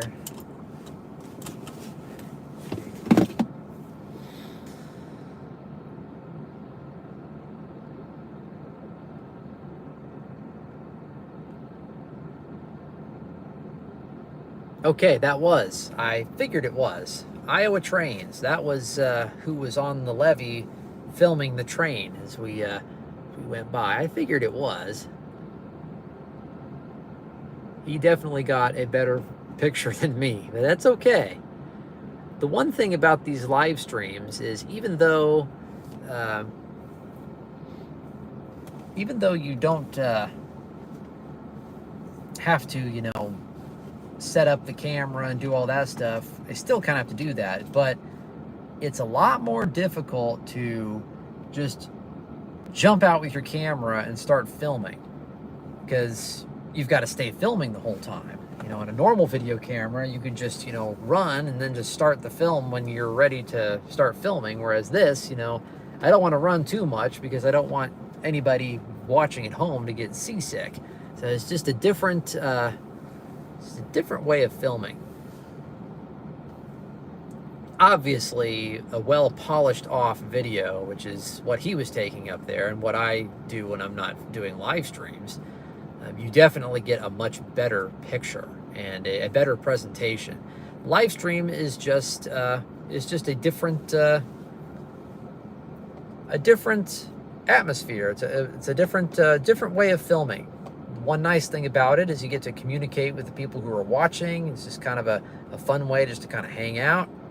And it's also a neat way for your videos to go directly onto YouTube. I mean, once you stop the recording, I mean, once it renders on YouTube, it's there. You don't have to do any editing, or you don't have to, I mean, you could do editing later on and post it as another video, but there's no editing to do. You just, you know, I just update the description and some thumbnails, put in some timestamps, and then your video's up.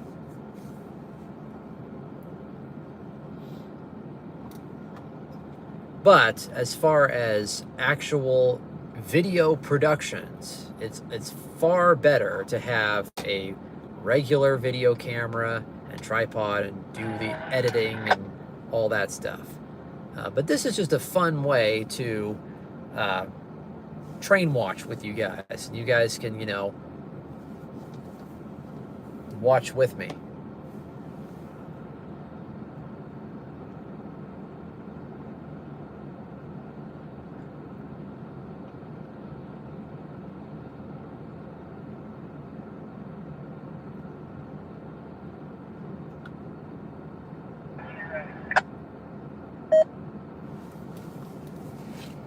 All right, and that little blip that you heard was my battery on my scanner getting low. And I prepared for this because I actually bought some batteries because I forgot to bring some spare batteries with me.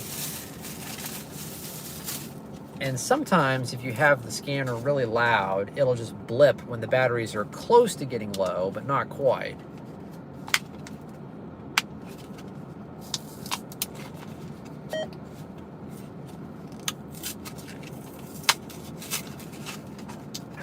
But when it starts beeping continuously like that, that means it is time to replace the batteries. Which takes about 15 seconds.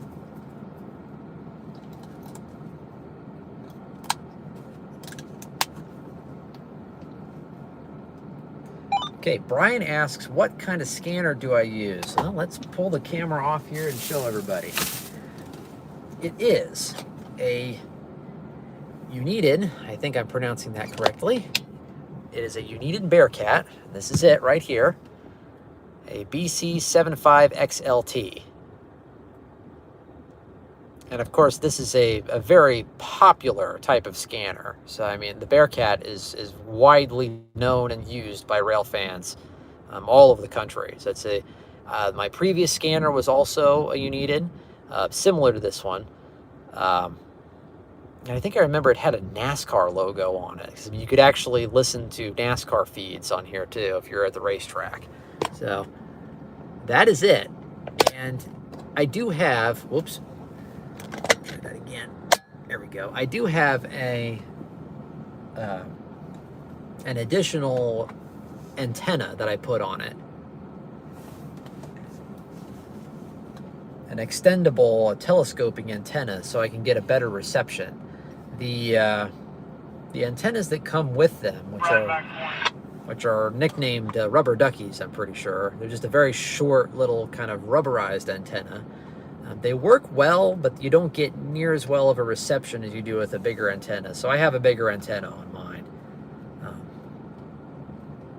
which can be kind of cumbersome in some situations. But it's nice to have a better antenna to monitor things and be able to hear things farther away.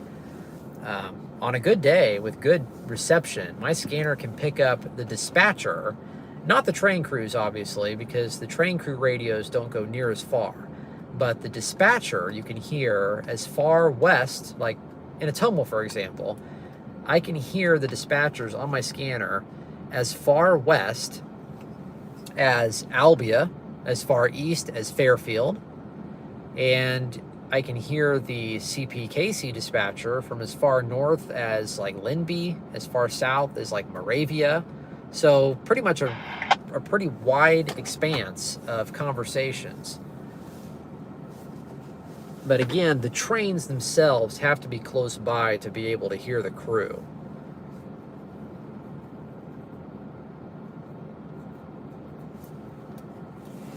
And obviously the reason why you can hear the dispatcher is because those radio broadcasts are repeated through the multitude of radio towers that are strung up along the railroad tracks. So a train can communicate and contact the dispatcher at any given time along the railroad and have a clear and perfect reception to do so.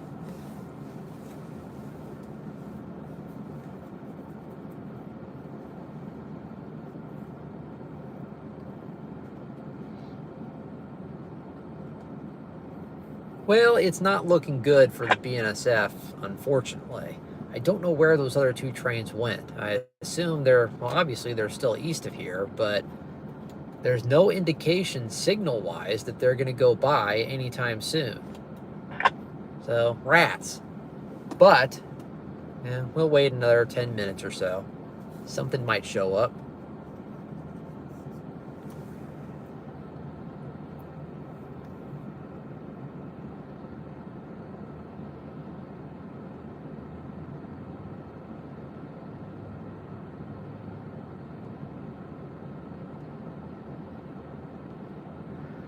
Kirk asked me a while back if I like tugboats. Yeah, tugboats are pretty interesting.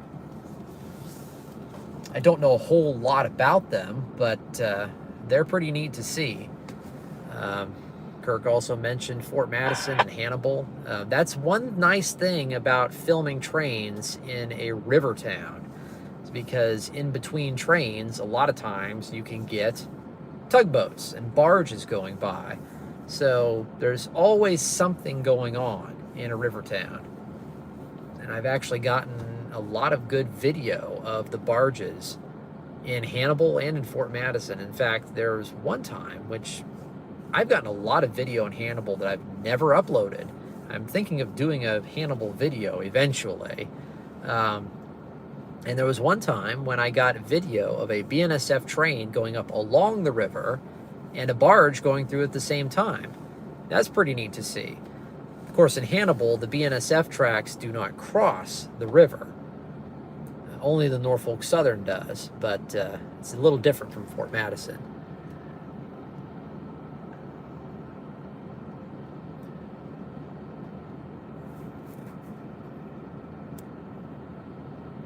Yeah, Brian asks, we're not that far away from Fort Madison. Would that be a good spot to check the webcams for trains that are coming here? Only some of them. Now, there are two lines in Fort Madison. There is the Hannibal subdivision, which goes from Burlington down through Keokuk and Fort Madison, and down through Hannibal all the way to St. Louis. And then the other more active rail line is the Chillicothe subdivision. The Chillicothe subdivision is the double-track main line that runs from Chicago to Fort Madison and then becomes the Marceline subdivision, which continues on to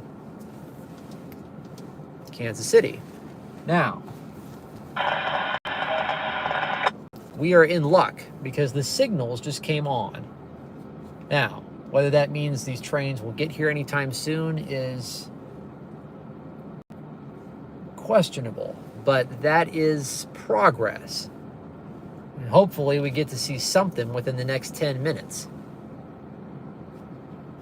So anyways, if you were to look at the Fort Madison webcam in hopes of seeing something that comes through here, the only line that trains coming through there would come through here would be the Hannibal subdivision, which is the one track that's kind of off to the side when you're viewing the Fort Madison webcams. northbound train that you would see on that camera would eventually come through Ottumwa, but it would be quite a while. I like to say probably a few hours before the train would reach here. And the same in reverse. If you saw a train go through here that was heading towards St. Louis, it would eventually get to Fort Madison, but it would be several hours from that point when you would see it in Ottumwa. The other trains do not come through here. They go straight down from Galesburg and across the river towards Kansas City. But Galesburg is another fun place to watch trains. There's actually a new camera in Galesburg, so you really get to see pretty much any train that comes through Galesburg. You can see in Galesburg now. The Galesburg rail cam, the main one, is operated by a company called Virtual Railfan, and it's on their channel, and that's off of the little children's museum that's facing the Amtrak station. And that gets action from the Ottumwa subdivision, the Mendota subdivision, the Barstow subdivision, the Peoria subdivision, and the beginning of the Brookfield subdivision. So it covers a lot of trains. And the trains that are going in and out of the yard there in Galesburg, a lot of times they'll poke their heads out there by the station. And so that's the one that most people watch. But then there's another webcam that just went in down at the Peck Park, which is a little ways north of the station in Galesburg. And that camera is positioned on the Chillicothe subdivision, the big BNSF main line. And it's also faced towards the bridge where you can see the other trains you would see on the other webcam going by. So between those two webcams, you can pretty much see any train that goes through Galesburg. And a lot of the trains that goes through Galesburg will come through here if they're on the Ottumwa subdivision, which begins in Galesburg.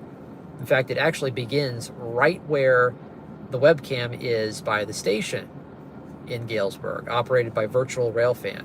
The other camera in Galesburg is operated by Steel Highway, which also operates the webcams here in Ottumwa and a bunch of other places in the Midwest. Many webcams in Iowa. They just recently got one up in Clinton, Iowa, which is on the CPKC with a view of Union Pacific's main line. Well, the signals are on, but they're all red.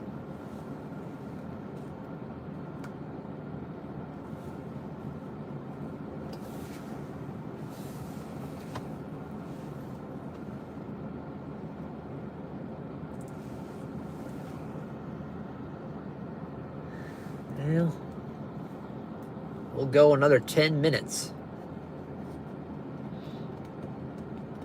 and see what happens. Well, Brian, the red signals could mean there's an eastbound too that I don't know about. And that's something I wish there was. I wish there was a webcam west of Ottumwa, so you'd be able to see trains coming towards Ottumwa from the west. Right now, there isn't one. In fact, the nearest webcam west of Ottumwa that I can think of off the top of my head on this line is a ways away. Big 10 curve, which actually is not on this line. It's on the Union Pacific. But Amtrak-wise, it is the next webcam west of here. So obviously, any of the trains you see on that webcam would not be coming through here except Amtrak. But no, there are no other webcams west of here, and I wish there was. It'd be kind of neat if there was one in like Osceola or Creston. Those are big railroad towns.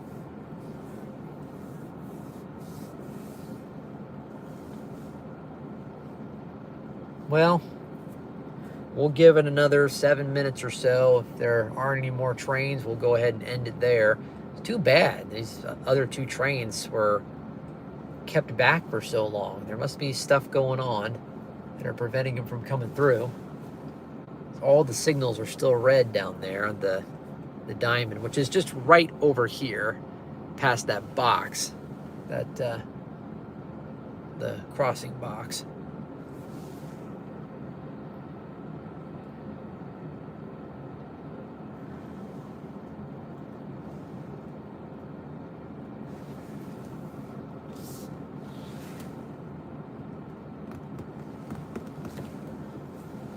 But we got Amtrak, and we got a CPKC coal train, and if nothing else.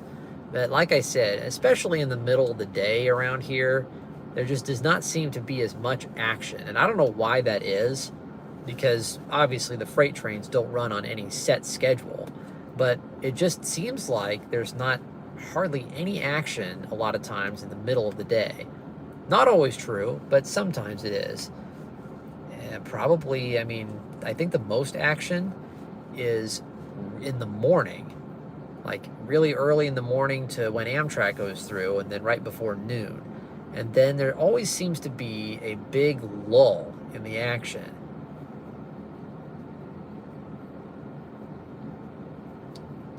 Brian asks, are you saying that the S in PSR is a lie? Well, pretty much. PSR, for those that don't know, of course, I'm sure most people watching this stream know, it stands for Precision Scheduled Railroading. It's kind of the railroad's new way of running trains with fewer crews and, you know, cutting corners here and there. And it's, in the big scheme of things, it makes money for the investors, but it's not really a good thing for railroading. And I could attempt to go into detail about it, but I'm sure most of you already know what PSR is all about. It's kind of a joke as far as railroading goes, but I mean it makes money for the investors short term. But one thing I always like to say is short term gains a lot of times have long term consequences, and I think in railroading in recent years we're starting to see a lot of the consequences of the PSR mindset, like not enough crews, trains getting, you know, not being able to deliver food to chickens, you know, stuff like that. And just because there's not enough crews, because the railroad doesn't want to run a lot of trains. And it just seems kind of backwards from what railroads should be doing. But again, we could go into great detail about PSR, but we're not going to do that today because we don't have much time left. But I don't think there's going to be any more trains, unfortunately. But, we got about four more minutes, and we'll go ahead and end it for the day. So in those 4 minutes, I'll talk about some of the future projects that I have going on with my actual polished off video productions that I use my actual video camera for, and that I go into great detail editing and narrating and, you know, making full-fledged productions, which you can see on my YouTube channel. The one I'm working on right now is Union Pacific in Iowa, big boy excursions and mainline freight trains, and that is going to be a pretty big video. I'm guessing it's going to be close to an hour and a half long.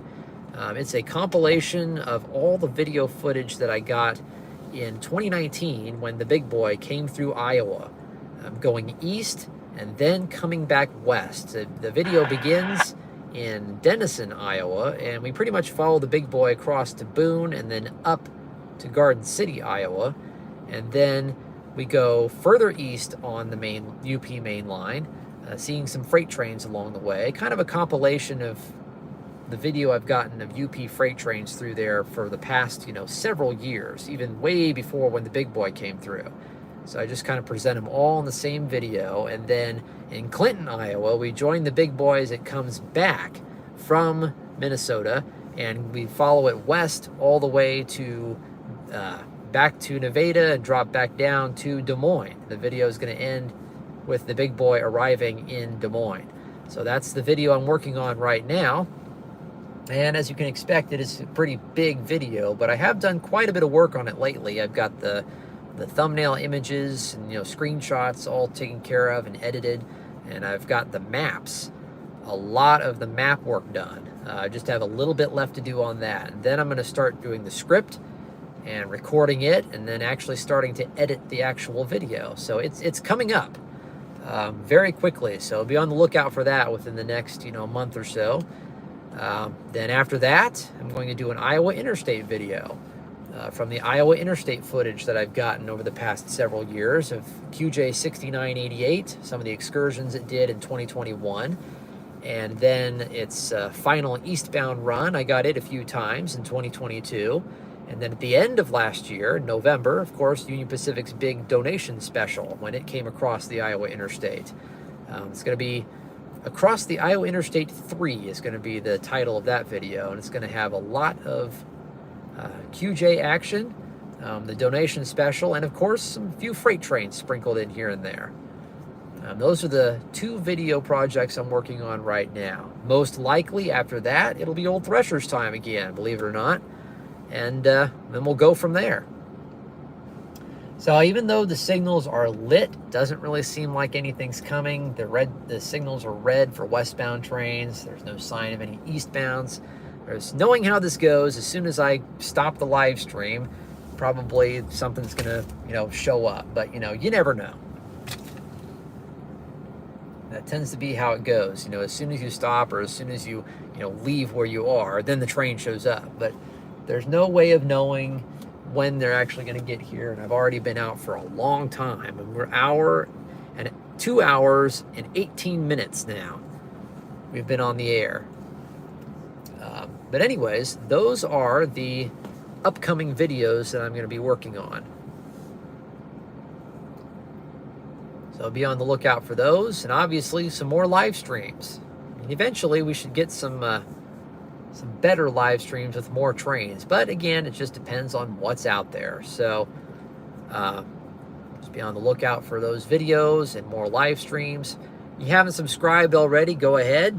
You'll be able to see all of my future uploads and news, and when I'm doing new live streams, any other video news I have.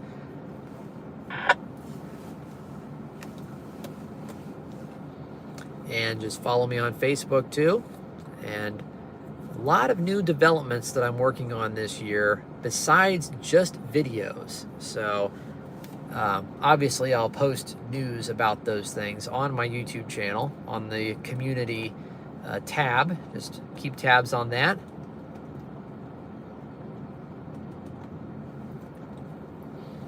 All right, and before we go, A-Train just mentioned that he's going to the Eldon Depot today. So he's leaving agency for a while. There's no sign of westbound. So that he also says that the Eldon Depot is open 1 to 4. And I have actually been to the Depot Museum in Eldon, as a depot featuring a lot of Rock Island memorabilia and even a actual train that you can tour and go up into the cab of the locomotive. And there's a lot of different things at that museum. There's a train layout. There's a lot of great stuff there. If you're ever in the Eldon area, which is just a short drive away from Ottumwa.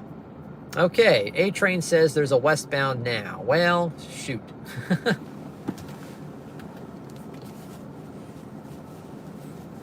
Literally about ready to end the live stream, and then there's news of a train, which I knew would happen. The signal is still red.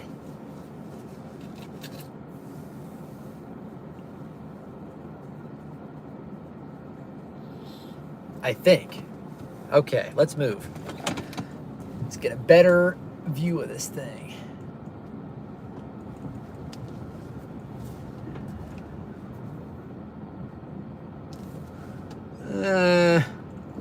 Okay. Well, I have some other things that I'd like to do today, so if it's not going to come pretty soon, probably call it a day, even though they're an agency. But anyways, if you're ever in the Eldon area, which is just a short drive away from Ottumwa, check out that museum. They're open weekends, I'm pretty sure. They do have a website, just look it up, Eldon Depot Museum. And they are also on Facebook, so just search them out there for their hours and just check it out. I mean, it's a really nice museum. If you like the Rock Island Railroad, check it out. It is one of the most diverse collections of Rock Island memorabilia that you will ever see anywhere in this area. So absolutely, by all means, if you're in the area when they're open, check them out. I have not been down there for several years, but I'm sure it's even better now than it was then. So, all right, here we are crossing the tracks, and the signals are still red. So I hate doing this because I wanted you guys to see more trains, and you know, I want to see more trains too, but we have been doing this for quite a while now, and I've got some other things I need to do today, so we will probably just have to end it here. So I'm hoping that this train is not a good train, because, but I mean, even if it is, the signal is still red, which just kind of baffles me. So I mean, the train isn't lined up to go through yet, regardless. So folks, I believe that is all for today. I mean, it's unfortunate that we've been on the air for this long and we've only seen 2 trains, but 2 trains is better than no trains. In fact, there have been a couple live streams that I've been on almost this long, and I only saw Amtrak, and that was it. So regardless, any train watching day when you've seen a couple of trains, or even just one train, is a win. So, and this is really the first daytime stream that I've done. Maybe in the future I should try and come out a little earlier. Of course, Amtrak was running a little late, so that may have, you know, upset the kind of traffic pattern that there tends to be in the daytime. The daytime, when Amtrak is running almost on time. It'd be nice to get Amtrak on a day when it's running pretty much on time, because a lot of times when that happens, there are several BNSF trains staged around Ottumwa, and then when Amtrak leaves, the freight trains come through. So most likely today they already went by before Amtrak came. So, and I do know that at least one eastbound did. So, but that's it. I mean, just that eastbound and Amtrak have been the only BNSF trains in the past several hours. But I mean, it is what it is. We take what we get.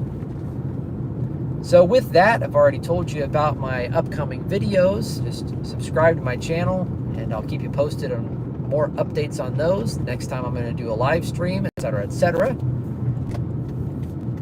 And with that, we're going to go ahead and end the stream.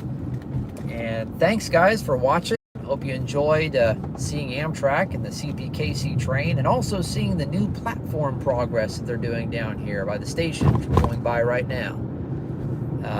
So, until next time, we'll see you next time here on Live Train Watching on the Bobby Harvey Video Productions YouTube channel. This is Bobby Harvey signing off for today. We'll see you next time, folks. Thanks for watching.